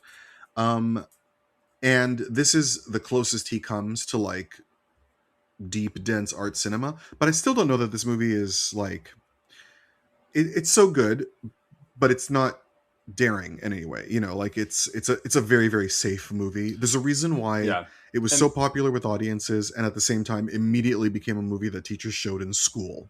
Yeah. I think that's more accurate. Schmaltzy is not kind to a movie based on the source material that it is. I think it's that it is it lacks daring for a story that we already know the beats of. Yeah, and good for him for winning Best Actor, because he really is like, he's all over this movie and he spouts all this dialogue like it's nothing, and it's really impressive. Although when I think of Depardieu at his best, I think of him in a much more daring mode than this. And that's the only reason why it's kind of a shame that this is his Cannes prize, as opposed to something like Lulu. But, I totally get why he won. Winning Best Actress, Krystyna Janda for Interrogation, by Ryszard Bugajski from Poland. This movie was filmed in 1982, and then was repressed until basically what begins the dissolution of the Warsaw Pact, and then it's not released until 1989 because it was like finished filming right when the crushing of the Solidarity movement happened. Yeah, like right when Moonlighting happened, and so they were like, well, I guess we're not releasing it. And this movie has been called the most anti-communist film made in the history of Polish People's Republic. Janda would have been popularly introduced to audiences outside of Poland a couple years before in 1988's Decalogue. She's in Decalogue 2. Oh, okay. And one of the majors in the movie, not the one who impregnates her, but the one above him, he's in Decalogue 4. Okay. She's incredible in Decalogue, and she's also got a small part in Man of Iron. Okay. I just remember her face so well. She's got a very striking face with big eyes. She's got great tits too. She looks good naked. Yeah. This movie also has in a small part Agnieszka Holland. I don't know if you clocked that. Oh, yeah. Yeah. She plays one of the traitors that she's imprisoned with. Yeah. The communist. But let me walk it back and explain quickly what the plot is. It's quite simple. The movie is about a average Polish citizen who's out one night drinking. She ends up having a few with some strangers in a bar, some guys that she meets, and then she is not in a bar. They come to her show. They're like, we're fans, and they take her out for drinks. And she's mad at her boyfriend because he's flirting with the other girl, so she goes out with him. But then she goes with him to a second location. That's what happens after the cabaret show or whatever it is she does. She is then picked up by the police or like national police and is imprisoned and wakes up in prison, doesn't know why she's imprisoned. And then the rest of the movie is years of interrogations against her where she is being abused and coerced to sign off or testify against other people so they can carry out a witch hunt that had been happening for over a decade. This is a movie that we've seen many times before. It can be very screedy and sensationalistic, but this is not Broke Down Palace. It feels very naturalistic. It's patiently paced, and it doesn't get reiterative or like too repetitive. The new stakes are introduced over and over, and we get a sense of deeper and deeper appreciation of what is at stake. Not least during a scene where she almost drowns in a cell in the basement, like a frightening scene. This movie's so fucking amazing. I can't handle it. This movie is so fucking good. I could not handle it. How much I love this movie. Like, you just said, we've seen this story many times before. And right when you said it, I'm like, oh yeah, we have. While I was watching it, it never occurred to me to think about the fact that I've seen this many times before. It is so well directed. It's so exact. There's not an ounce of fat on this movie. It's razor sharp. It's razor sharp. That transition from like she's out drunk and then they take her and then suddenly she's in prison is like Polanski worthy level of eerie, smooth transition, like just like a plunge into an alternate world. I'm sorry, I'm yelling. I'm so excited. No. This is one of the only times we're going to get like this. I was galvanized by this movie. I was so excited about it. And I loved her performance. Her transition. First of all, you could have had this movie be all close up on her face for 2 hours and it never would have gotten boring. Oh, yeah. But her transition, how in the beginning, she's so naive and like, oh, I must be here in error. Can I talk to your boss? I'm sure you guys are going to send me home tomorrow. And the way she's like up in everyone's face every half second, like, what are you doing? What is this? What is that? And the gradual awareness and her becoming not just jaded and cynical, but also just like mature and wizened. Yeah, fascinating. And I love this movie. I love how at one point she says to him, you yourself don't believe this bullshit that you're espousing. Like, she's the strongest person in that whole prison because she's the only one who has no ideology.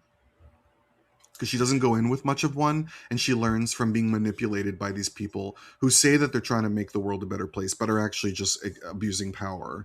And it makes her realize that she has zero ideology at all. Like, it's so fucking good. And she's never characterized as a folk hero. She's never turned into a caricature of somebody who starts a prison riot or something.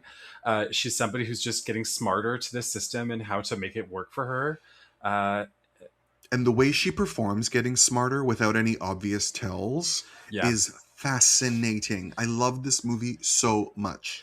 In movies like this, whether they're in prisons or in mental institutions, they can sometimes fall short of convincing you the passage of time and how this person has grown through the passage of time or devolved, depending on whatever the trajectory is.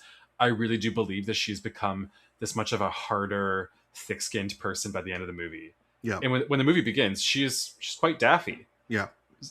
Incredible performance. I can't think of anybody else who could have taken this award over her, to be honest. Yeah, absolutely. Nor is it even like purely ideological where they're choosing it because it's a repressed film and they want, it's part of the celebration of this new world. Like, maybe that factors into it, but without it, it would still be a deserving winner. She would have won Best Actress at Cannes in 1982.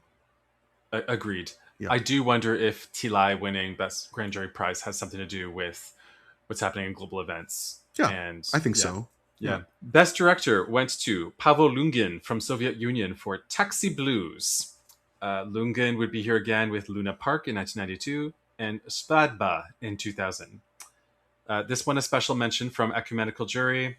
This movie would be the second last USSR submission to the Academy Awards for Best Foreign Language Film.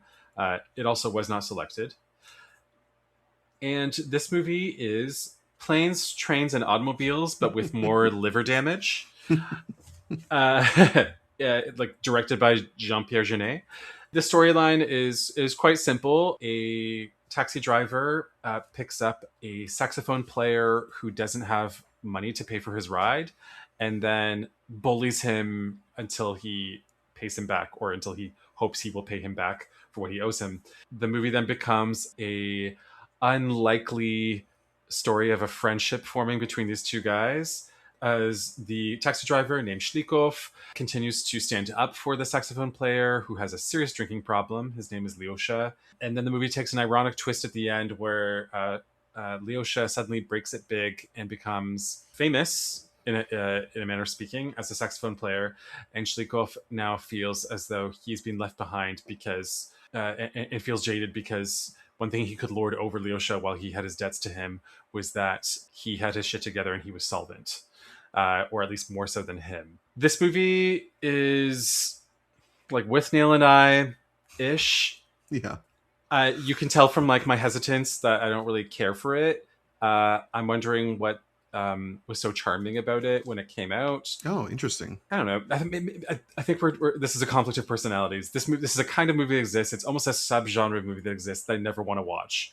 Yeah, I mean, and it's not in the least bit subtle, right? Like one represents the old Russia and the other one represents the new Russia that's like sort of embracing Western cultural values and the switch in their power position. None of it is difficult to figure out. I actually didn't figure that out. But yeah, it's kind of like a Russian Midnight Cowboy is what I thought of rather than Planes, Trains, and Automobiles. But your observation is apt. I didn't love this movie. Like, I'm not in a rush to watch it again, but it did make me giggle. I did think it was funny. I think we need a gay porn version of it, quite frankly, because there's some real subdom shit happening. And they can both get it when you're not sober. Totally. Including the guy who keeps a full dead fish in his visor in his car to snack on while he's driving, which is quite a trip. This movie is also interesting because, again, the Soviet Union has collapsed and it's capturing the old Russia, not just in the characters, but everything around him. It's like it's a country that is in flux and transition and will become something else in the years to come. And this movie captures it like a time capsule, which is fascinating. And I appreciate that aspect of it. When you bring that to light, I do find that interesting. I am not seeing it in like that like discursive light. Yeah.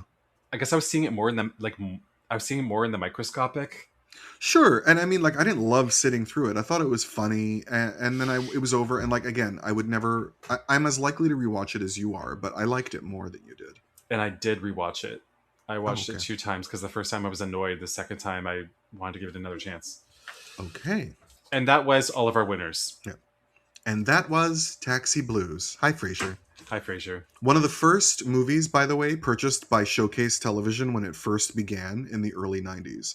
And I remember that voice being like, tonight on Showcase, Taxi Blues. It was one of that and Bye Bye Brazil. Oh, I remember watching Bye Bye Brazil with a friend in high school. Tonight on Showcase After Dark with Valley Bahaja. On the Drambuie Showcase Review. Those were our winners. Now let's talk about the rest of the competition before we get to our dans and our palm. Captive of the Desert, La Captive du Désert by Raymond Depardon from France. This movie stars Sandrine Bonnaire as a French citizen who is being held hostage in a desert country that is based on Chad. The story is based on the true story of Françoise Clost, who was taken hostage in Chad by rebel nomadic tribes. She was held captive for many years against ransom. And this movie is really just about the experience of being held captive by a caravan moving through the desert. It has almost no dialogue. Sandrine Bonnaire is shot mostly in close-up or in like medium shot. We see her performance through like the nonverbal, through little idiosyncrasies, through her going through all of the last of her worldly possessions, pouring them out of her bag, putting them back into her bag, and like mundane interactions with her captors and their wives and stuff like that. Yeah, and the story is slight. The movie is way too long. If it was 80 minutes, I would have had more patience for what it was doing. I do like a kind of tone poem of a movie, but this one needed more ingredients. It was just one thing from beginning to end. Yeah. Like, I appreciated that we don't get the story at the beginning. We're just thrust into this situation in mittendrinnen, as Daniel would say. In what? Okay, well, white guy who doesn't know Yiddish. Big surprise. There are context clues, because at the beginning you're like, who is she? Is she just traveling with these people? But then, like, she's not wearing a hat. Do you know what I mean? Like, there are little things that tell you that she's not a guest or a leader of this party, like the fact that she has to ask for water, and she has no protection against the sun. You know, all this stuff. And then you gradually put it together as you go on. And I appreciate that. But my ultimate thesis about this movie is you ain't no Claire Denis, which is that you have these like this silence and this focus on quiet moments, mundane interactions, but there's no resonance to it. There's no poetry to it at all.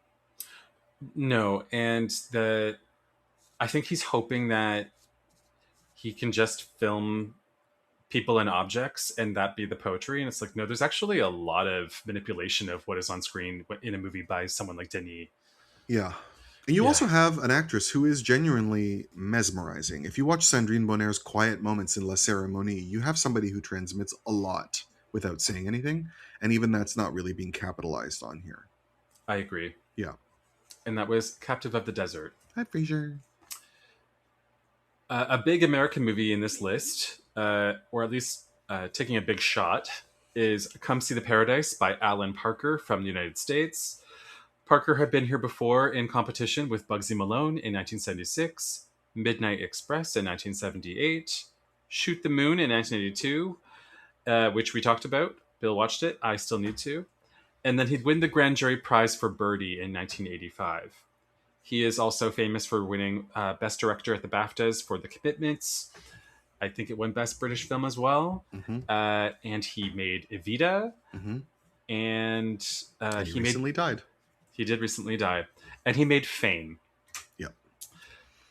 This movie is one of the few serious, big efforts to tell a story of Japanese internment in the US. Mm-hmm. And that is its main value.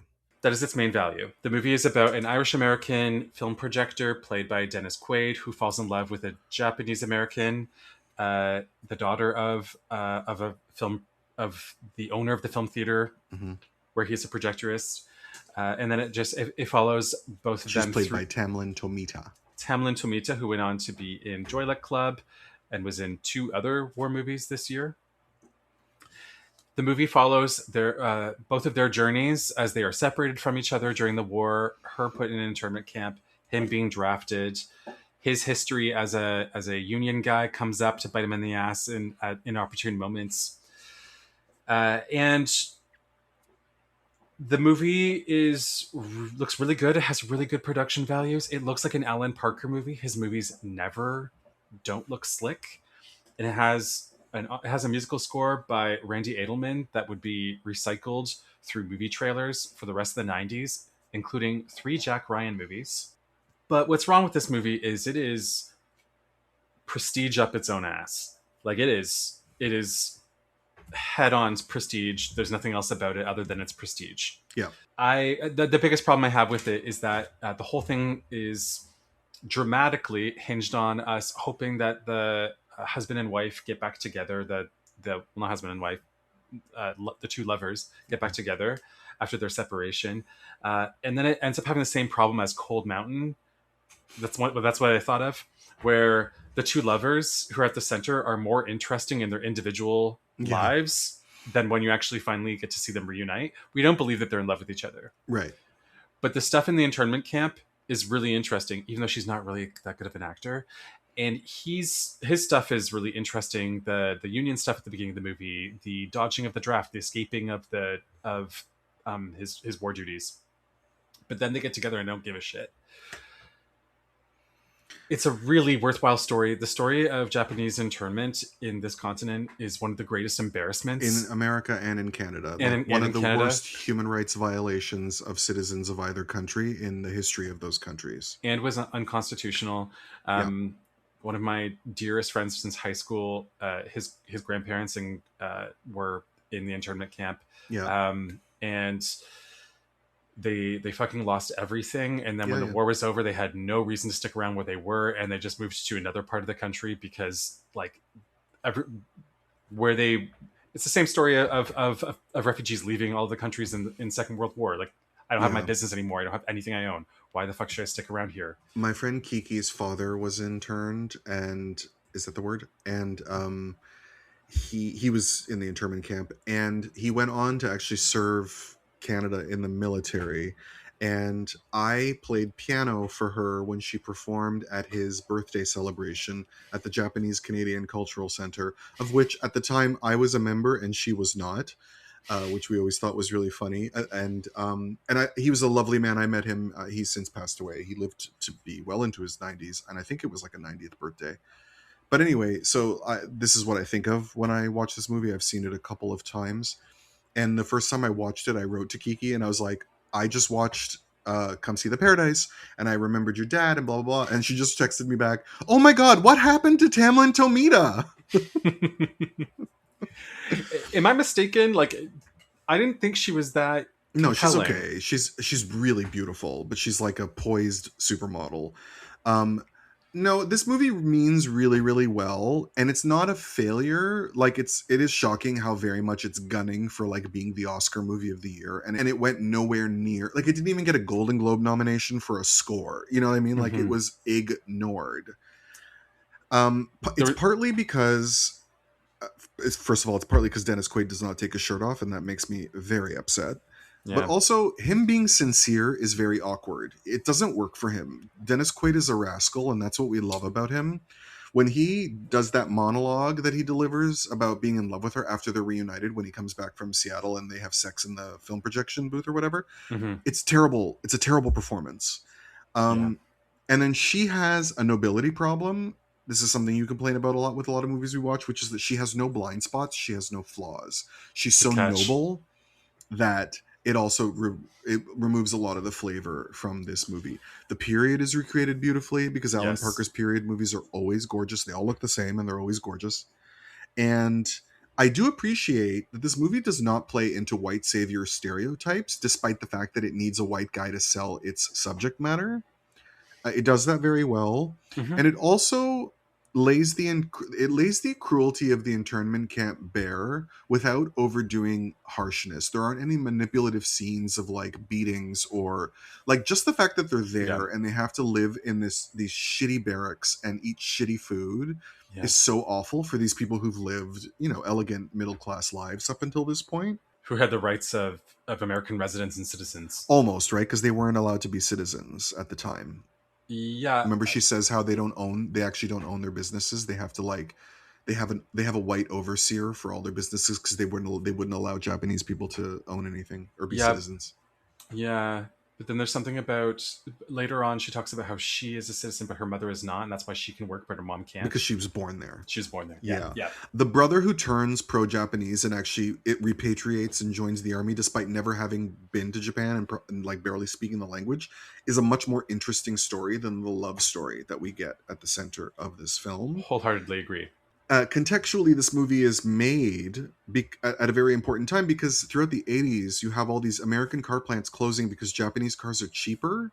So there's a lot of anti-Asian sentiment happening throughout Yeah. the 80s, including the murder of Vincent Chin, which Yep. is the subject of a really upsetting documentary, Mm-hmm. where a man who beat him to death had a girlfriend who defended him by saying it was just an accident because, I don't know, she makes me more mad than her murderer boyfriend just for being such a fucking idiot.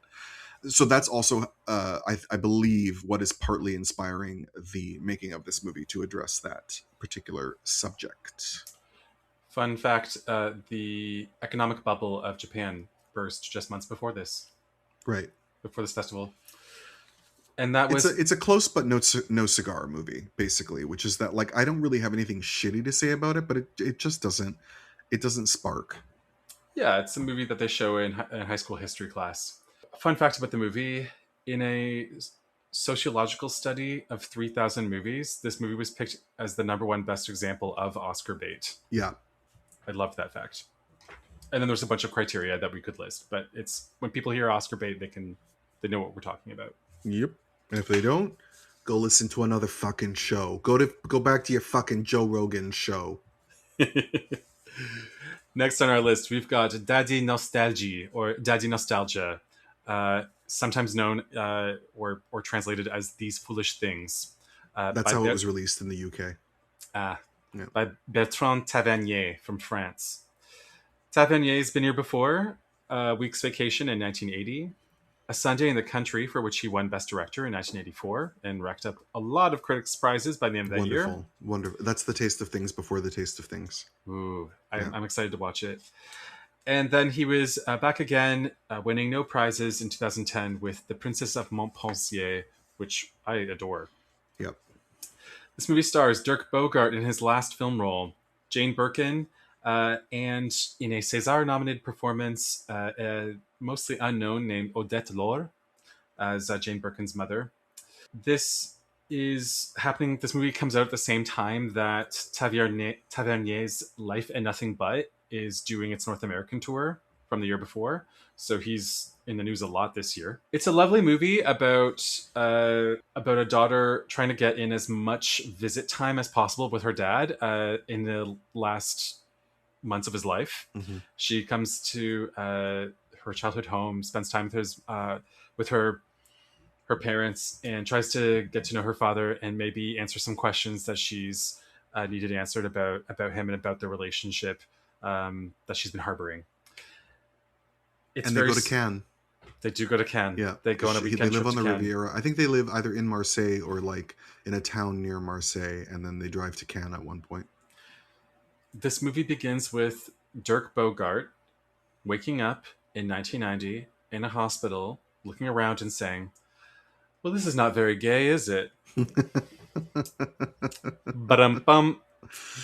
I think this movie is sweet and quite well acted. I just find it gets saggy in parts. I needed more levels. I mean, the whole thing is saggy. I think it's just like a sweet, lovely movie that demands very little of you and is just like pleasant. Yeah, and it's punctuated by some beautiful time-lapse photography and shots of seagulls on in the sky above a beach. Yeah. And I could have used some more of that poetry, because what it mostly is still shots of daughter and mother screaming at each other at the breakfast table while the mom drinks a lot of Coca-Cola. And she smokes everywhere, including in the hospital. That's true. Well, also, what is the nurse plucking out of his chest? Oh, after he has a heart attack. Is that a pick? I wonder if it's a pick. What's that? It's the main line that they stick into your heart. Because there's one that they can put in your chest, and there's one that they can put inside your arm. In 1990? Yeah, we've had picks and pibs forever. But she looks like she's picking little things out of his chest with tweezers. Then she's taking out sutures. Maybe they put in a pacemaker. Oh, maybe. Forgive me, I watched this one in stops and starts while doing a whole lot of laundry. I missed what he's dying from. He's not. He had a heart attack at the beginning, and he's in frail health. Okay. So she doesn't really know that he only has months to live, but it sort of wakes her up to the fact that like time's a passing, and that he might live a long time, but like the good times are limited, basically, which is that he won't be in good health for much longer, and so it just inspires her, and also because she's got she's worried about her work. She's a screenwriter. Mm-hmm. And so it just inspires her to want to spend more time with him. Also because we just all reach that point in middle age where we suddenly become obsessed with like recapturing our childhood, and saying, weren't things lovelier when they were simpler? But then, of course, when she flashes back to her childhood, they're not simple. She actually has very tense memories of her life as a kid with parents who were like fighting or whatever. Like they're not all lovely memories. And then... Yeah, I mean, this movie has the feeling of a summer evening, where you just don't want to waste them because there's not that many left. It also looks like a Laura Ashley bedroom, all this peach everywhere. Really, it's very much of its time. I don't know. Yeah. It's a perfectly adequate film and nothing super inspiring. Again, like so many of the films we watch. It's also dedicated to Michael Powell, who died in February of 1990. That's right. I forgot that tribute at the end. Yeah. And that was Daddy Nostalgia. Next on our list, we have a movie from 1970, The Ear, or Ucho, by Karel Kachyňa from Czechoslovakia. This movie is about a couple who come home from a dinner from the husband's work, where he is a minister of some kind for the Czechoslovakian government, and they proceed to fight the whole night long, like Who's Afraid of Virginia Woolf, and then they start to suspect that they're being spied on by his comrades in government, who've not done a very discreet job of placing listening devices all over their home. Well, the technology is limited at the time. I don't know, just fucking hide it. Like, give me some 007 grandeur. Sure. Yeah. And the movie finishes with them realizing that all they've got is each other, and they need to get out of this country because this government is going to make them turn on each other. Yeah. It is John Frankenheimer's Seconds via the Sick Soul of Europe party. It's quite well made. It looks really good. The music is incredible. And they were married in real life, so their chemistry is like on point. And I wrote down this actor's name, Radzislav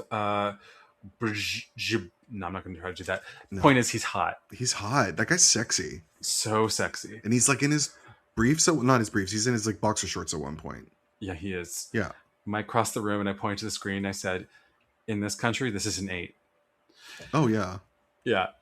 I think this movie's totally fine. I find there's a lot of movies that have really cool setups and then stay as they started. Particularly Czech movies from the Czech New Wave, which are always more theoretical than they are dramatic. And this movie is so funny because, you know, we know what it's about and we know what it's making fun of. And we know why it was suppressed. It's basically making the socialist government out to be one big clown show. Because, of course, in the end, the joke is that he thinks that they're going to kill him. And in the end, they promote him. But the funny thing that I love about this movie also is that they're like, we're being spied on. Yeah, we shouldn't talk. Yeah, you definitely shouldn't talk. I shouldn't talk. You know what? I don't fucking care if they hear us. Let them hear us. I don't care. You're a piece of shit. Like, it's so funny that they can't help but scream at each other, even though they're constantly trying not to scream at each other. Yes, and I think that works for comedic irony. I guess I just wish they got smarter.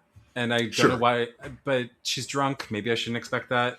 No, it's a different era of storytelling, and you know. But I know what you mean. But I think it's a pretty cool movie. It is a pretty cool movie. Like I gave it 4 stars. I think it's decent. It's just I've seen this better. Yeah. Next on our list, Everybody's Fine, Stanno tutti bene by Giuseppe Tornatore. That's how you have to always say it.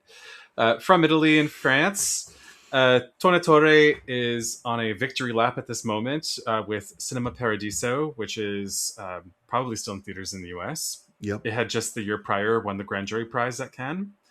And he'd be back again. And like minutes ago had won an Oscar. Yeah. Yeah. And he'd be back again with A Pure Formality in 1994. This movie won the Ecumenical Jury Prize. It stars Marcello Mastroianni as the old man from Pixar movies. Yeah, as the old man from Pixar movies with Coke bottle glasses. So cute. You just want to pinch his cheeks. No, he's adorable. He looks like Shoes Lampriere. He totally does. Which I also just said like an Italian person. Yeah. And this movie is also the final theatrical film of Michelle Morgan. Yep, that's right. The first ever Best Actress winner at Cannes. Who has a lovely cameo. She does. Yeah. This movie is about an old man in Sicily, missing all of his children, wanting to see if they're all doing fine, wanting to bring them all back together for a reunion. And so he travels north, just like in Paisan. Well, he had planned a reunion and then they canceled on him. That's right. So then he capriciously decides to go visit them instead. You don't come to me, I go to you. Yeah. And he goes and visits them. They all live around Italy. Mm-hmm. And he finds out that their lives aren't as great as they were on paper, as they had been making them out to be. We also find out through all of these different episodes that he was not the sweet-natured father that he presently is the whole time that he parented them.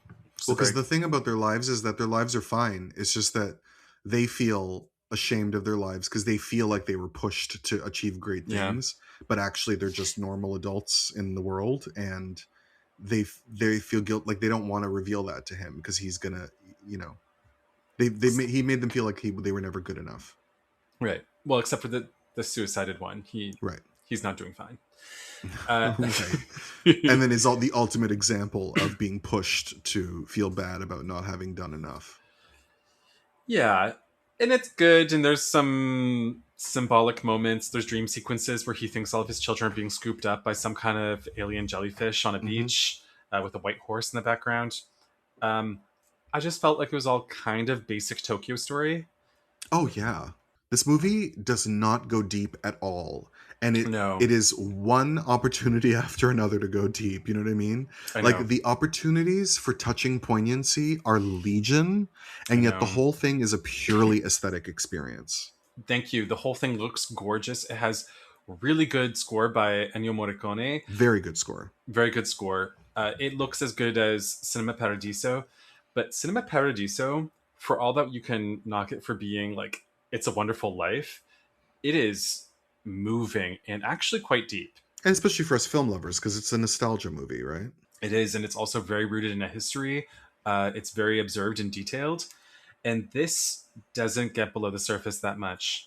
One thing I did love about this movie is that he had a unique whistle for his kids, which, don't know if you know this, my dad had a unique whistle for us. So when we were at parties and we would be like, the adults were upstairs and the kids were downstairs, he didn't have to come downstairs to get us that we were going home. He would just do his whistle from upstairs, Sound of Music style, and we would know that it was for us. And he could find us across valleys with it. Like, it was, yeah. It made me nostalgic because I hadn't heard it in years, obviously, when he did that in this movie, and I thought, oh my god, that's like my first time missing my dad in a long time. Did it give you daddy nostalgia? This movie is also produced by Berlusconi Productions. I don't know if you saw that in the beginning, because of course he was a TV producer and in Europe, most of the movies get a lot of money from television channels. Well, and this would be not long before he buys a major club, AC Milan. Hi, Gio. Right. And then this is a rare case of a movie being remade in Hollywood, and the Hollywood remake is actually more poignant and touching than the original. The De Niro one is better?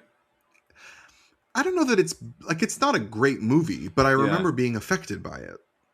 So in some regard, it improves on it. Yeah, it's more touching. And they cut out one kid. There's only 4 kids because there's too many in this one. But yeah, Robert De Niro is great, and Drew Barrymore is one of the kids. Kate Beckinsale is one of the kids. It's a good movie. Huh. Yeah. Okay. I'll see if that's on Tubi. Moving on. Tubi. All right. Buckle up. We've got a good movie.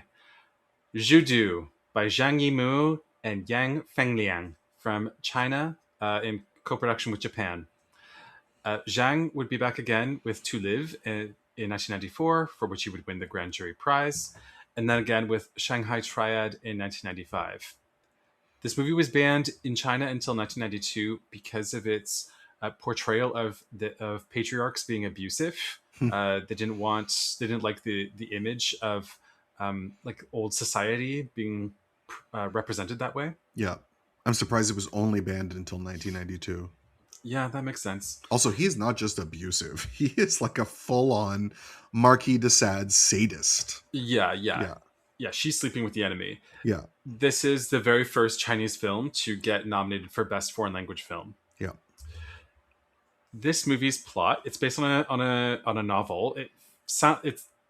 It feels like a folk story, but it's actually based on a more recent novel by somebody born in the 50s. But it has the vibe of a folk story. It's about a guy who works for his uncle in a dye factory, who falls in love with his uncle's new wife, and she's abused by his uncle every single night because she has not yet produced a child for him, ideally a male heir. This goes in a similar direction or has a similar premise to Tilai, where 2 people try to hide their affair to hide from the shame of the community, and it gets shitty. The movie has really, really, really gorgeous visuals. It's made in Technicolor, which was a practice that was long out of fashion in the US, and it looks so goddamn gorgeous. This movie, so I watched this a second time because the first time I watched a really bad bootleg copy that must have been bought in Chinatown by the Toronto Public Library. I finally just decided to watch a stream online. Majorly improved. This movie is so resonant when it's symbolic. It's not cheap. The reds are used in a really cool dramatic effect. The blues are used in a really cool dramatic effect.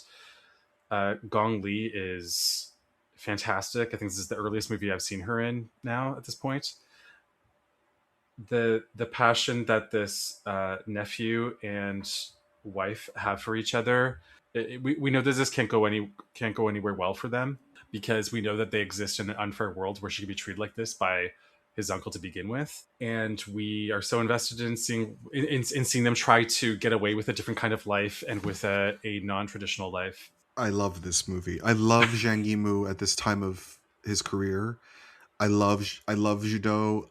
Raise the Red Lantern is my favorite. I think the movie is extraordinarily good. The Story of Kyushu, To Live, Shanghai Triad. I love them all. Red Sorghum before this. And he's made some movies I've liked since then, but like this is the peak for me. And it's also like this is an era where I discovered international cinema, and this movie takes me back to that. Like when they're having sex and like the cloth falls all over them. That's so like art house movie of the 90s for me. Like it kind of defines it. But it's not a cliche. It's not, because I think this movie kind of created that cliche. This is what foreign film audiences were going for, was these kind of like stately, lovely, but passionate period movies. It's the plot of The Postman Always Rings Twice, basically, but with like a Chinese bent. Yeah. And all of this in 88 minutes. This movie covers so much ground in a very short running time, which is one of its most impressive features, because it doesn't feel rushed or short. It feels full and momentous, but without being extremely long. It's very concise. Yeah. And it has this sort of fatalism to it that doesn't feel preachy in any way. No. And also, I never... Like, I talk about its familiar tropes, but I never really knew where it was going. Right. And that was Judo. Next up, we have The King's Hoa, La Putain du Roi, by Axel Corti, from France, in co-production with Italy and the UK. This movie was one of the casualties of Harvey Weinstein's purchase and shelf practices.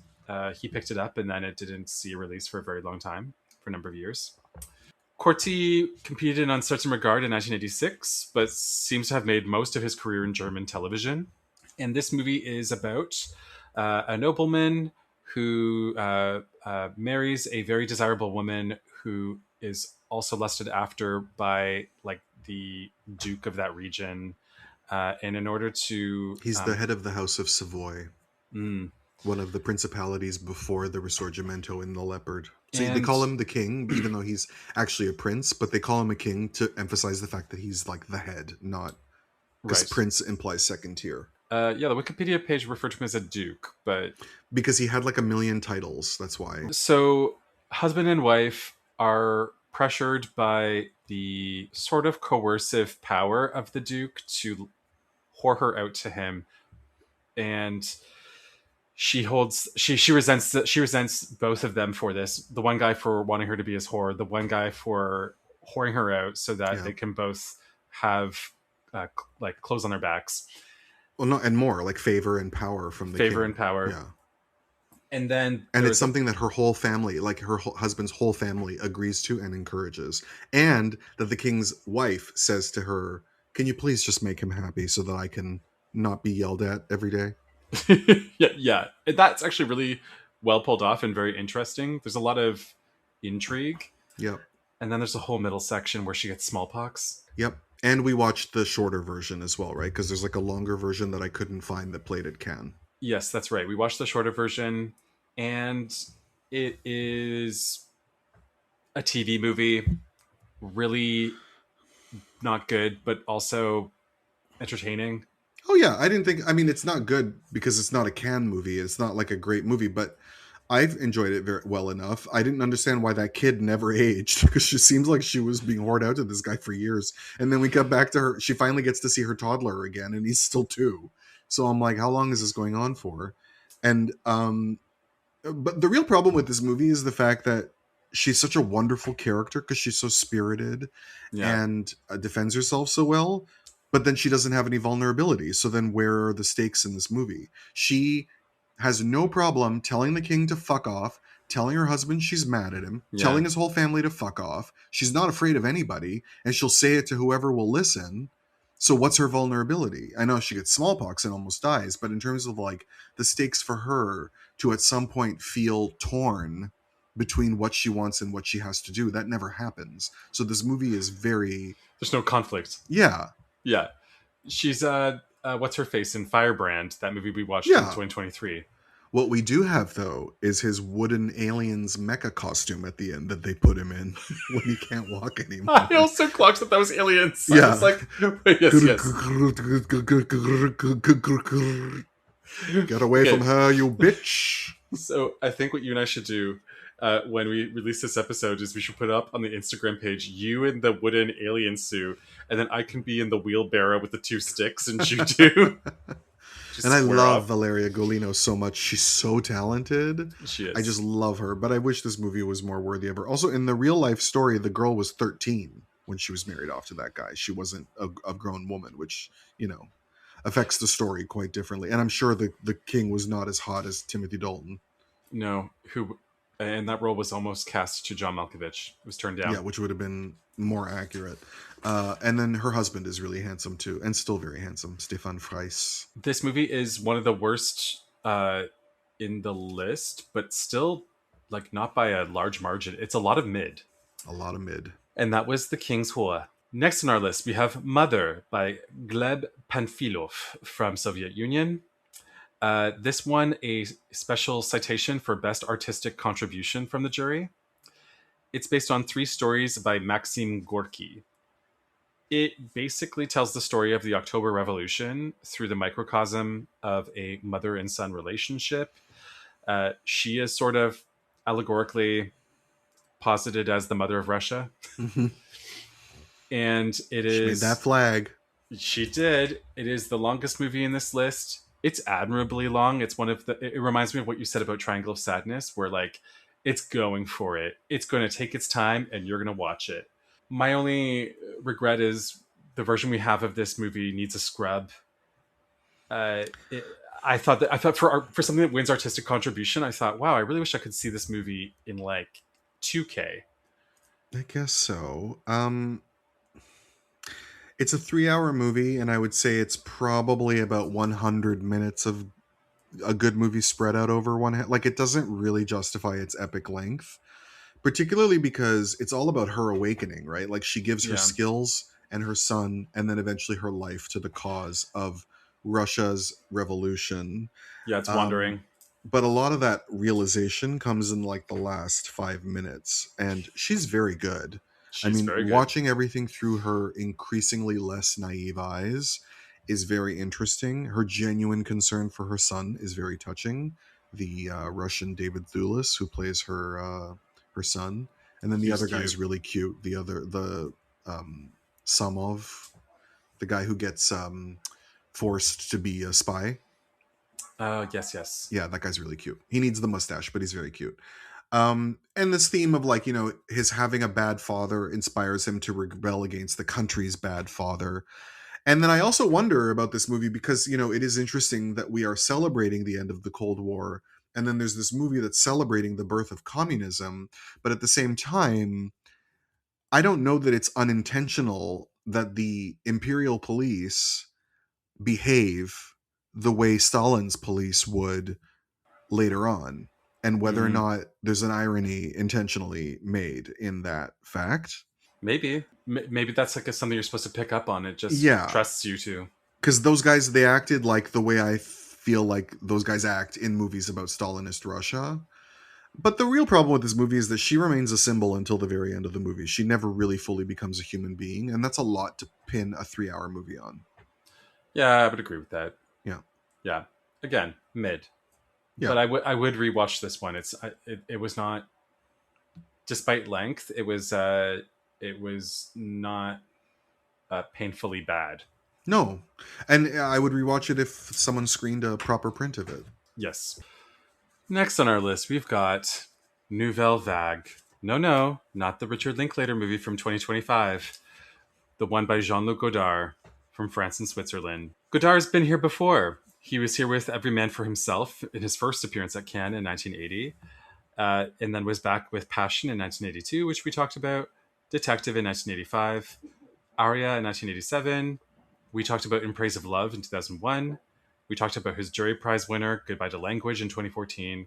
And we will talk about his Special Palm winner, The Image Book, in 2018. The movie that Bill and I both fell asleep through. And I forgot that we saw it. This movie is according to Jean-Luc Godard, an allegory about the film industry. Great. it's, Sure, JG. it stars Alain Delon and Domiziana Giordano. Giordano plays an industrialist, like a high-powered businesswoman who picks up a guy like a drifter played by Alain Delon, and she abuses him, and it doesn't treat him really well. She also doesn't jump to his rescue when he very realistically drowns. Yeah. It's a leave her to heaven tribute. Totally. Yeah. And then as she tries to cover up what had happened, another guy who looks just like him and has the same surname as him comes back and then treats her the same way. And there's this sort of role reversal. And then the movie culminates in her almost drowning. And that the symbolism, the allegory, is that she's supposed to be the film industry in its original form. And he is the French New Wave director. Or no, he is the original first directors who were mistreated by the film industry, and then in the second half of the movie, he's the French New Wave that rebels against it. Okay, yeah. Yeah. If you have to explain it to us, Jean-Luc, then I don't know that the message is getting through, but okay. Yeah. This movie is almost entirely written in quotations. Mm-hmm. Great. Mood board. We like love film that. Quotations. Yeah. Film quotations, yes. And it was loved by a lot of like notable good critics by the year's end. I'm not seeing much to it that I haven't seen in other Godard movies that I find painstaking, other than a lot more style than something like... Yeah, I didn't find this painstaking. I didn't like it because I don't like late Godard. But in that world of late Godard where it's all homework, I actually enjoyed this one so much more because it's shot on film and it looks beautiful and the soundtrack is actually quite dynamic. So just like watching it is much more of a pleasure than a lot of his late films usually are when he's shooting on video, or later on, like after this is when he switches to digital because it's cheaper and it allows him a lot more freedom, but he's doing it before digital looks halfway decent, and the movies from the 2000s on all look like shit. And in 1990 he's still forced to work with 35 millimeter films, so like the images of that lake and that house and everything are all really beautiful. So there's something really, I don't know, breezy about this movie where I didn't mind sitting through it. I came to it prepared for the fact that it would be this, so I just kind of let it happen. There's some really cool tracking shots inside the house as it moves back and forth from like kitchen to living room. Yeah. And also he hires a movie star. It's very, very rare in his late period that he works with like a famous movie star. And that helps too, because having no personality is a real problem with the figures in Godard's later films as well. Yeah. So yeah, I don't know. His ego is just not as much of a problem in this movie as it is in other films. But I also knew that the story was probably symbolic of something, and that I would need him to tell me what it was to understand what that was, which is the height of pretension. It's more virtuosic than other late Godard. It is dynamic and stylish and not ugly, but ultimately frustratingly meaningless. Yep. Yeah. Next up, we have Rodrigo de No Futuro, or Rodrigo de No Future, by Victor Gaviria from Colombia. He is the first Colombian director to be featured at Cannes. He'd be back again with La Vendedora de Rosas, or The Rose Seller, from 1998. This is his debut movie. His main career is as a poet and author. Right. We've now covered both of his movies. Both of them deal with the life of at-risk youth in Medellin, which at this time is at the center of a real drug crisis. Did they take a pill and have a dream? Sure. Did they go back to their 17th year? Allow themselves to be naive? What is that from? I took a pill and had a dream. I went back to my 17th year.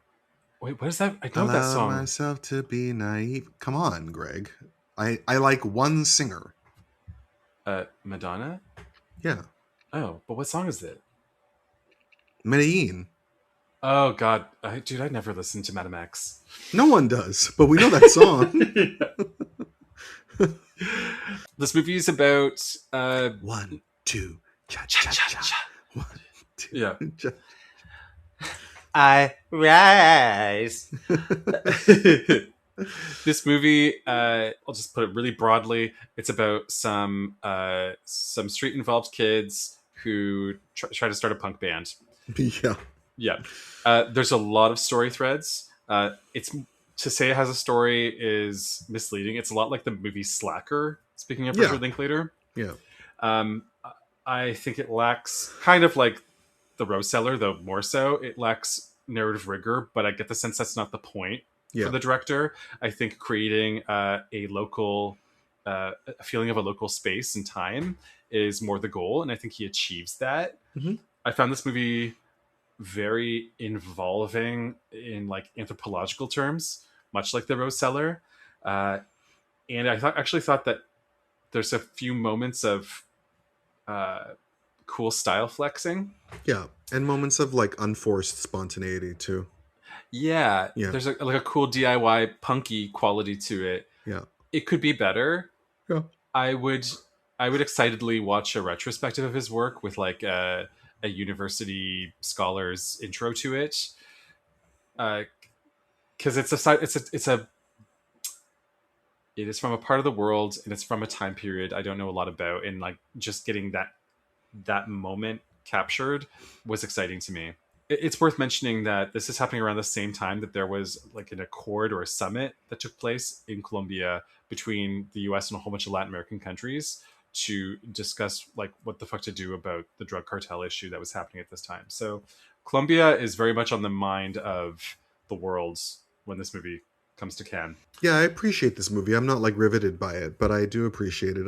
It does have like, I do feel like I've gone to a place and I'm witnessing something that like of a world that I know nothing about and Yeah. that I find interesting. But yeah, and I've watched this one a couple times as well, and it is interesting. Plus, I'd like to get some of Rodrigo's D. And now we're going to talk about Bill's favorite movie, Oh Phantasma. And before we get to our dand and our palm, we have a movie called White Hunter Black Heart, which we've talked about already when Bill told us for 20 minutes about his love of Angelica Houston. You loved every minute of Every it. minute of it. But you know what I did not love every minute of? White Hunter Black Heart. This movie is by Clint Eastwood from the US. Eastwood was here for the first time in 1985 with Pale Rider. For all I know, he was probably here like for marketplace reasons with other movies before that, but that's the first time he's in competition. His movie Bird won Best Actor for Forest Whitaker in 1988. He's back again with Mystic River in 2003 and Changeling in 2008. Fun fact about this movie, and then we'll get into its premise and plot. He halted production on The Rookie, his movie from 1990, for 5 days to attend this festival, which cost the production of The Rookie an estimated $1.5 million. Time is money, people. And Eastwood said that it was exciting for him to come to Cannes with this movie because he got to meet Kurosawa, who was here with Dreams, thus fulfilling a lifelong dream of his.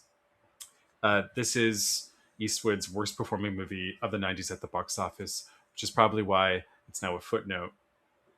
This movie is based not too loosely on the life of John Huston, specifically during the filming of The African Queen. And we've got characters who are obviously avatars for Kate Hepburn and Humphrey Bogart. And the movie and the character that Jeff Fahey plays is based on Peter Vertel, who wrote the book that this movie's based on. He was Deborah Carr's husband. The movie is about John Huston basically going to Africa. In this movie, he's going to Uganda. He's going to Uganda to film this movie, and it's about his hubris as a director, his bullheaded personality, his take it as you go, chill attitude about making movies, his and his obsession with shooting an elephant before starting shooting the movie. Yeah. And then the movie will resolve or will culminate in him having a confrontation with his own hubris when his final encounter with an elephant results in the death of his guide into the jungle. And then we get the title of the movie. At the funeral for the guide, some people are singing something, and he says to somebody, "What are they saying?" "They're saying about you, White Hunter, Black Heart." That it's a common thing that they apply to Europeans who come there. Yeah. Yeah. Yeah. Screenplay by James Bridges, who wrote The China Syndrome. That's cool. Yeah. Died of AIDS. I think this movie is as competently made as most average Clint Eastwood movies, and I find it moves along quite snazzily. And the only thing that really takes it down more than one peg for me is that he should not be playing this John Huston character. No, he doesn't have impetuousness. Like John Huston was A rascal? He was a rascal, and he was a trickster figure. He was larger than life. Again, I have listened to Angelica Houston's memoirs 5 times, and of course she talks about her father a lot. He was a very impressive but loving presence in her life. You know, he terrified her, but also she adored him, and he took good care of his daughter. She also does a really, really good imitation of his voice when she's reading her book. Much better than Clint Eastwood does, because you can hear him trying to talk like John Huston, and it's like, you'd be better if you didn't do that, because it sounds like he's trying to do David Niven. Yeah, like it takes his performance down quite a bit, but it's just Clint Eastwood has a rage. He has a righteous rage, and that's why Dirty Harry is so good. John Huston thought all of life was a joke, and that if he just got grazed by a bullet, he's like, well, that's Sunday. You know, like he drove everyone crazy, because like he would make $1 million one day, and then he would gamble it all away the next day, and then he would have enough money to pay the bills 2 days later. And it just drove everyone crazy. And Clint doesn't have that. He's too cerebral and reliable. Like that part where the woman makes the really anti-Semitic remarks about getting rid of the right people during the war, and then he responds by telling a really like rude story that basically culminates in telling her she's a cunt, but through the story, not actually saying an ugly bitch. Right. John Huston had a way of playing with his food, basically, like toying with people, and you can tell Clint Eastwood can't pull that off. No. Yeah. He always looks self-conscious. He's trying to do a dandyish affect in his mannerisms and in his voice that never lands. And I'm glad he never tried it again, because it really doesn't work. And you know that I'm a huge Clint fan. I love Clint's movies. But this one, I actually didn't find it move snazzily. I found this movie really meandered. And that by the time you get to the end and he starts shooting the movie, you're like, oh, I think this is what the movie should be about. I think like we're covering the wrong half of this experience. And then you have this gorgeous location, but it all just looks like B-roll from out of Africa. Like it doesn't even have an atmosphere to it that I really feel.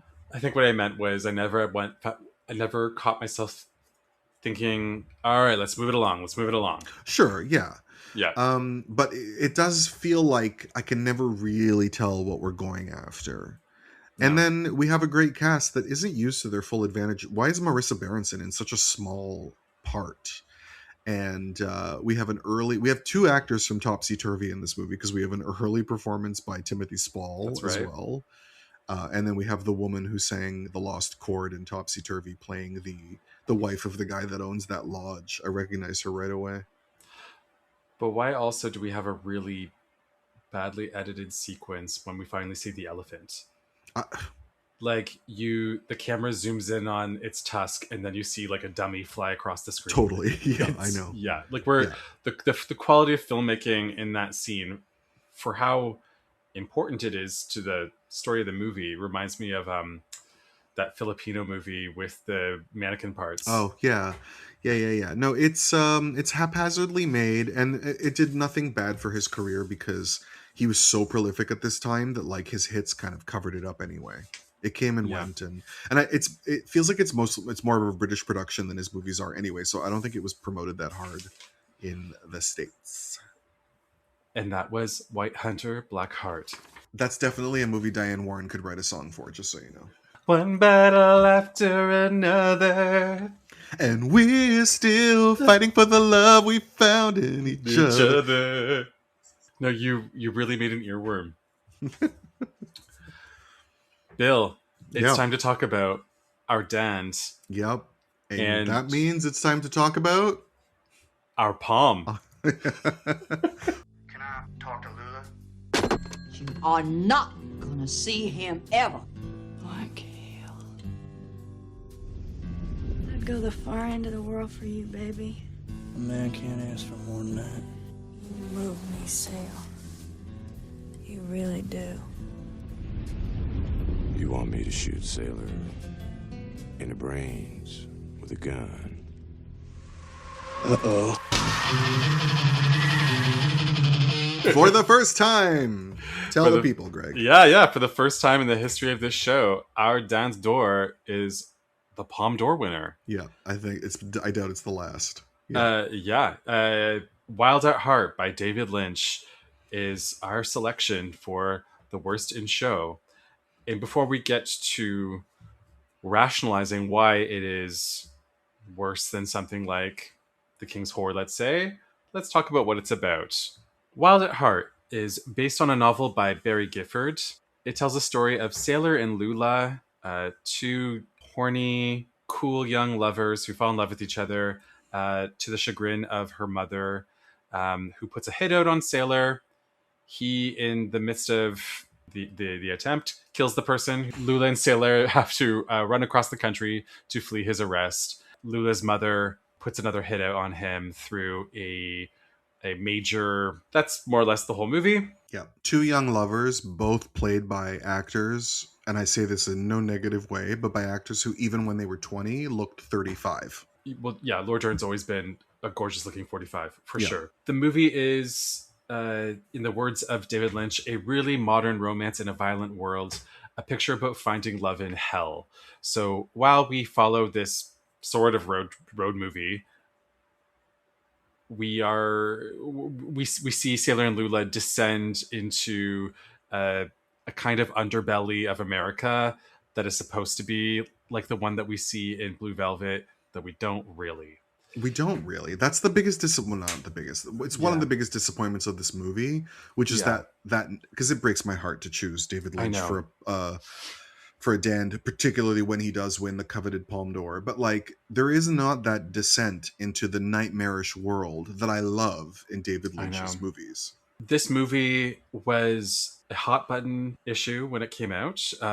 For censorship reasons, it had to get a lot trimmed from it in order to achieve the R rating that David Lynch had to make under contract. A lot more sex was taken out of it. Many frames of the extreme violence were taken out of it.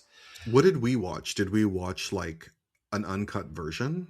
No, we watched like the uncut version's never been released. Okay. Yeah, so it was even more violent. Its test screenings had a lot of people run out.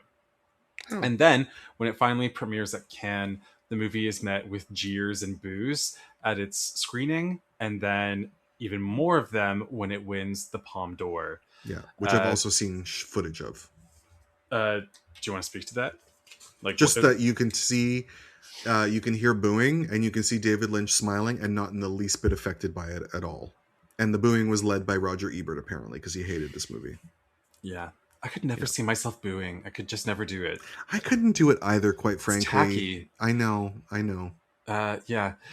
Barry Gifford, the author, recalls a lot of media were trying to bait him into talking about what a bad adaptation was, and he didn't give into it. He just celebrated how fabulous he thought the movie was, even though it departs from the source material in many ways. It almost became the first X-rated movie to win the Palme d'Or, though I think they dodged that in its final theatrical release. Mm-hmm. This movie, I have a history with this movie. It's probably the movie in this of all the Palme d'Ors I've probably seen the most. My brother got a VHS. Yeah, I think so. Maybe they have seen the piano more. No, that's not true. There's other examples, but I've seen it a lot. Fraser had it on VHS when we were growing up. He had a best friend in high school named Michelle. I don't know how to say her whole name. I don't know that we need her whole name on the show. He had a best friend in high school named Could you cite your sources, please? Yeah, he had a best friend in high school named Michelle, who lent him a whole bunch of David Lynch movies. He eventually acquired some of them on his own. Okay. And that's how we first watched Lost Highway, Blue Velvet, and this, like, within a matter of weeks. I got this movie on video from Columbia House. But I only watched it like once or twice. And I have the VHS cover memorized in my, like, her pink dress. Yeah, totally. So Fraser used to quote a lot of the lines in the movie, like, incessantly, and he still can quote most of it. So much of this movie is cool and culty. There are so many good lines in it, like, "Sailor, how would you like to fuck Lulu's mama?" Like, shit like that. Or "The world's as wild at heart and weird on top." Or "This snakeskin jacket represents my belief in individuality and freedom." We've got really cool performances from Grace Zabriskie, John Lurie, Isabella Rossellini. I love Isabella. Jack Nance, J.E. Freeman, Harry Dean Stanton. We've got really cool music that includes, as usual, gorgeous score by Angelo Badalamenti, but also like really like Danzig sounding power metal by a band called Power Mad, and then a really moody, well-placed Wicked Game by Chris Isaak. Yeah. And a lot of mic drops, more than Lynch usually has. Needle drops, you mean? Yeah. What did I say? Oh, mic drops. Mic drops. A lot of needle drops.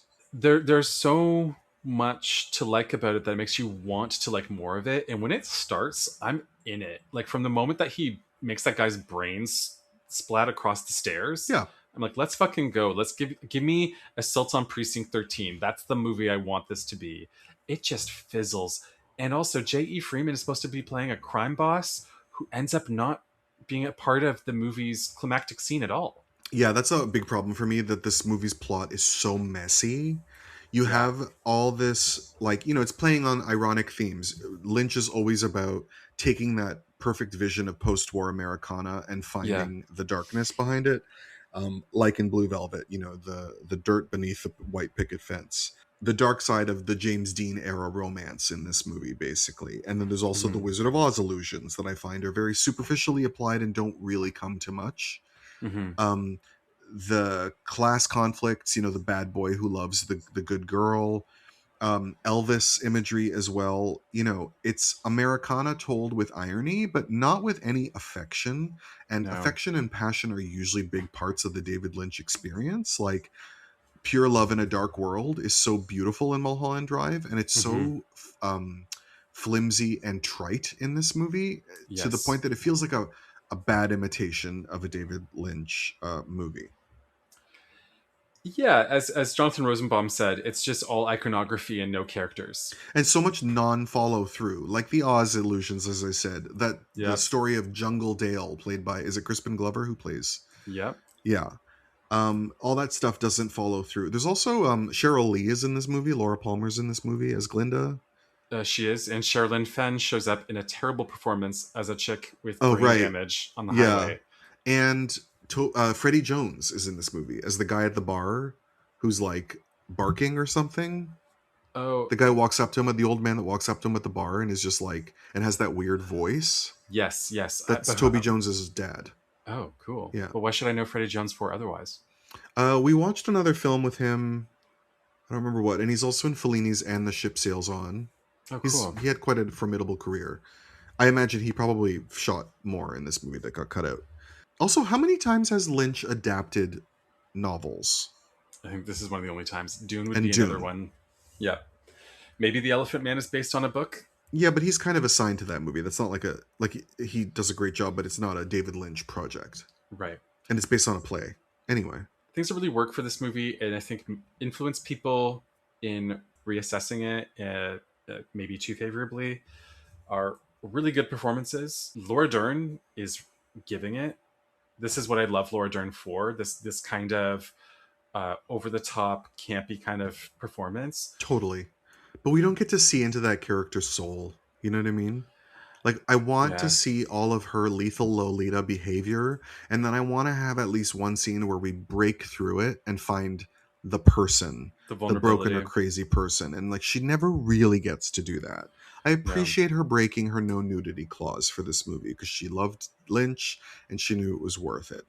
But I don't know. I wish that character there was more to that character. And Nicolas Cage, a lot of people accused him of phoning in his Raising Arizona performance, and that's not really off the mark. It's certainly one of his least inspired portrayals. And then by the time we get to the last third, where him and Willem Dafoe looking like Frida Kahlo as Bobby Peru and arranging that heist, that part, it just gets so goddamn boring.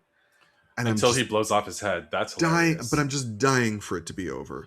The only person who's really giving it, ironically, or not ironically, I should say, fittingly, is that Diane Ladd was the film's only Oscar nomination for Best Supporting Actress. In one of the best slates ever there was. And she's really going for it in the madness of this character. You know, like the scene with the lipstick on the face and everything. Like, and but it's also the only time where Lynch is allowing himself the kind of crazy humor that we love in his nightmarish visions. Yeah, the movie slows down and gets involved in its characters whenever she's on screen, but she is done dirty by the fact that the J.E. Freeman storyline goes nowhere. Yeah, because none of these people are involved in the ending, basically. Like, they all just fizzle out.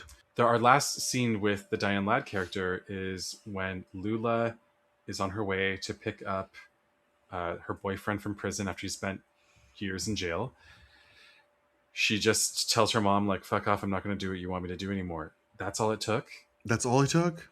Like, this movie's really violent, and then all you had to do is tell your mom, like, you don't tell me what to do anymore. You're not the boss of me. I'm a grown-ass girl. Right. And for that little an effort, we have to spend 2 hours and 10 minutes with this movie for something that resolves itself that easily. This movie is now in the They Shoot Pictures, Don't They 1000. It's regularly called one of the best movies in the 90s on a lot of arty publications. And I think there's something bullshit about that. Like, I think people are lying to themselves. Like, you're allowed to like something. It goes back to what we said about movies like you mentioned one earlier. Movies like Cry Baby and Girls Just Want to Have Fun. Like, you're allowed to like this because you grew up with it. That doesn't mean it's good. Yeah, and you're also allowed to like it if once it's over, all you remember are the parts you thought were cool. Yeah. But, like, please be honest with yourself about that. Yeah. This movie nosedives. Yeah. It flatlines by the halfway mark. Basically, unless you tell me that it was your first Lynch and maybe that's why it impressed you. I don't know.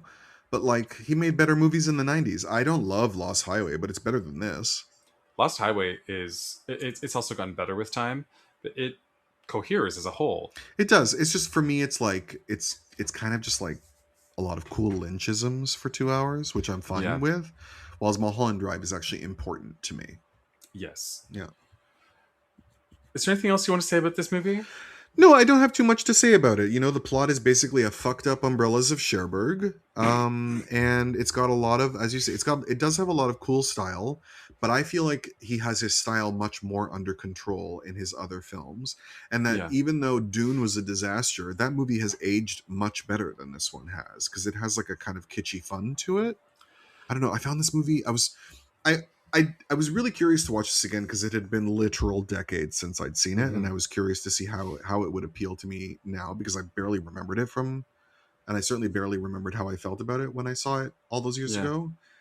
But the one thing I was not expecting was to have it be a drag to sit through.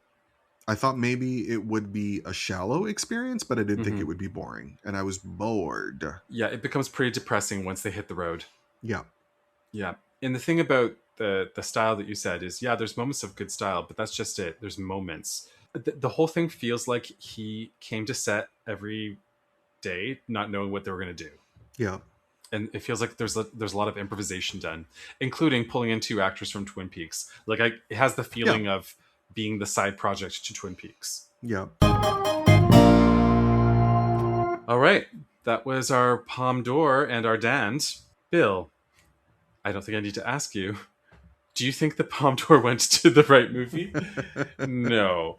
But what movie would you have given the Palme d'Or out of this list of 18 movies? Listen, I'm not surprised that they chose this movie. It's like basic bitch city from top to bottom with all of these movies. With the exception of 3 titles. And so they decided to just go for the biggest, Yeah. snazziest one. Yeah. I'm sure there were fights over it. And it also looks worse in the rear view because Pulp Fiction is the much better version of this movie with a choice made in a similar spirit of Yeah. like a big crazy American movie commenting on American culture, and like it just makes this one look so much worse in the rear view. The short answer being no, I don't think they chose the right film. I would give my Palme d'Or, and I'm sorry to do this, but I have to ex quo this time because we haven't I done thought it in about a it while. too. I thought about it too. Because I did love Interrogation the most. I was really Ah. excited by that movie.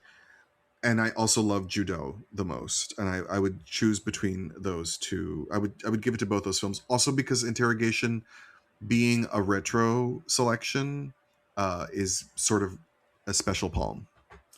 And it's a way to inaugurate the 90s and Yeah. the beginning of a new era. Absolutely.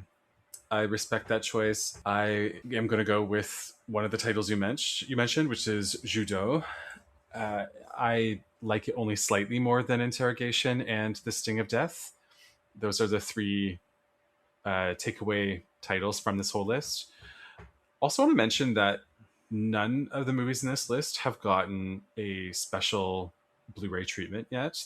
Yeah. Like there's not a single Kino Lorber, Arrow, like what have you, Cohen. Totally.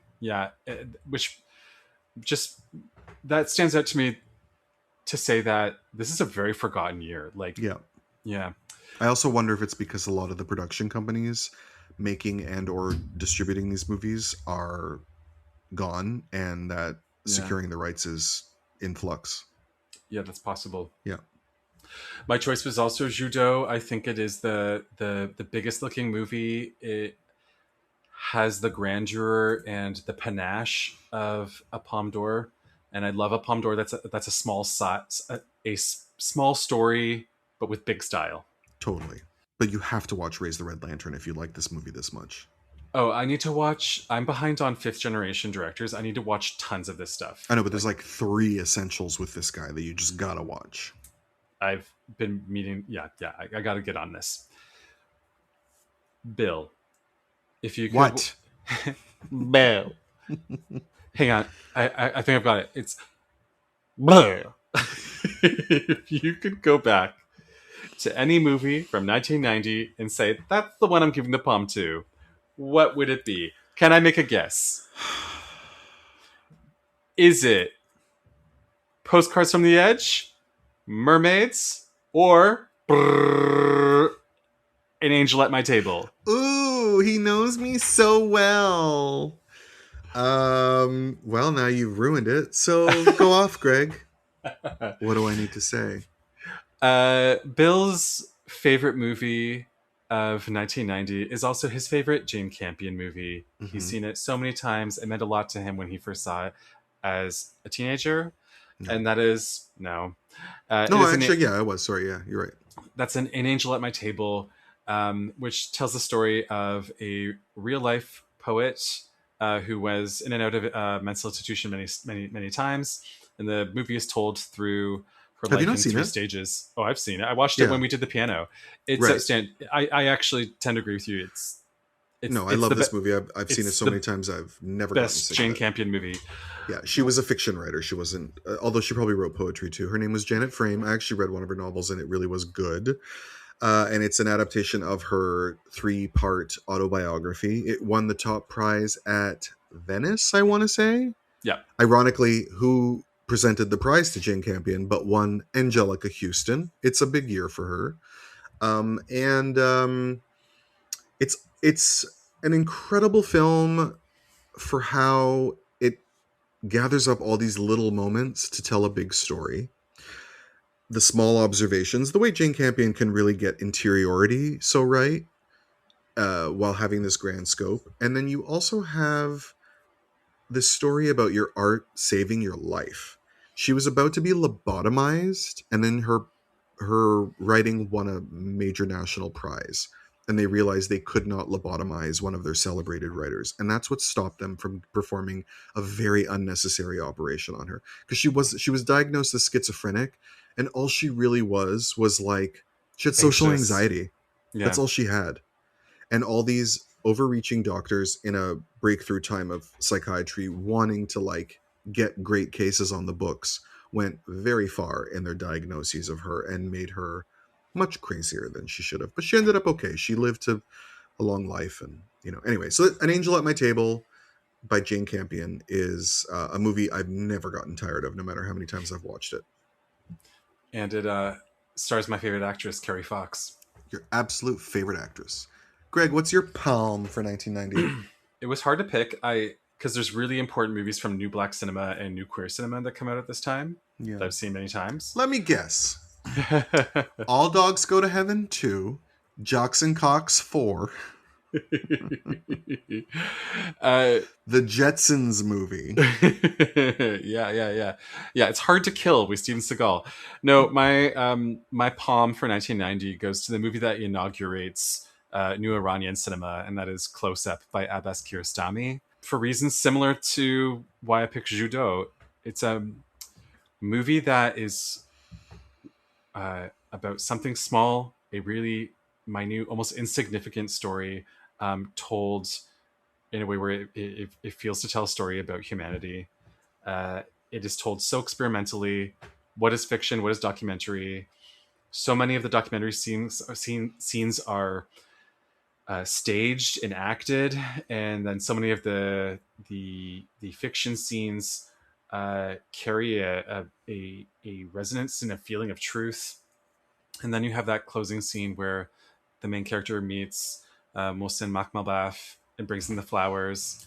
I find this movie really tender, and I was a puddle on the floor when it was over. Yeah. And it is the reason why I would also give it the palm is because then we don't need to give a palm to Taste of Cherry, which I really like, but I don't need to be a Palme d'Or winner. No, Close Up is my absolute favorite Kiarostami movie, and it was something I also considered for this selection. I think in terms of his making these movies that exist on the knife edge of reality and fiction, I think it's his best accomplishing of that as well. I think it's extraordinary. It is. Yeah. It is. And my Blu-ray comes in tomorrow in the mail.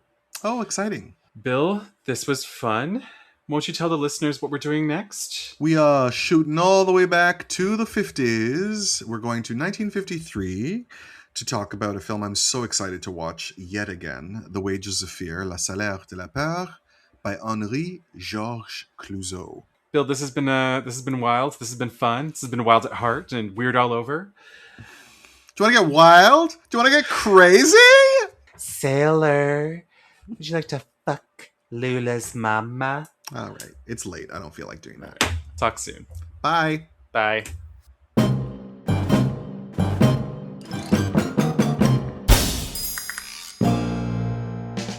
Thank you for listening to Riviera Rats. Our podcast is hosted and produced by Bill Antoniou and Gregory Roseborough. Our music is by Joe Organ. Our artwork is by Leo Kuvaris. Follow us on Instagram at Riviera Rats. Write to us at ratsriviera@gmail.com. If you want to support our show, tell your friends about us. Leave us a rating and a review on whatever podcast app you use.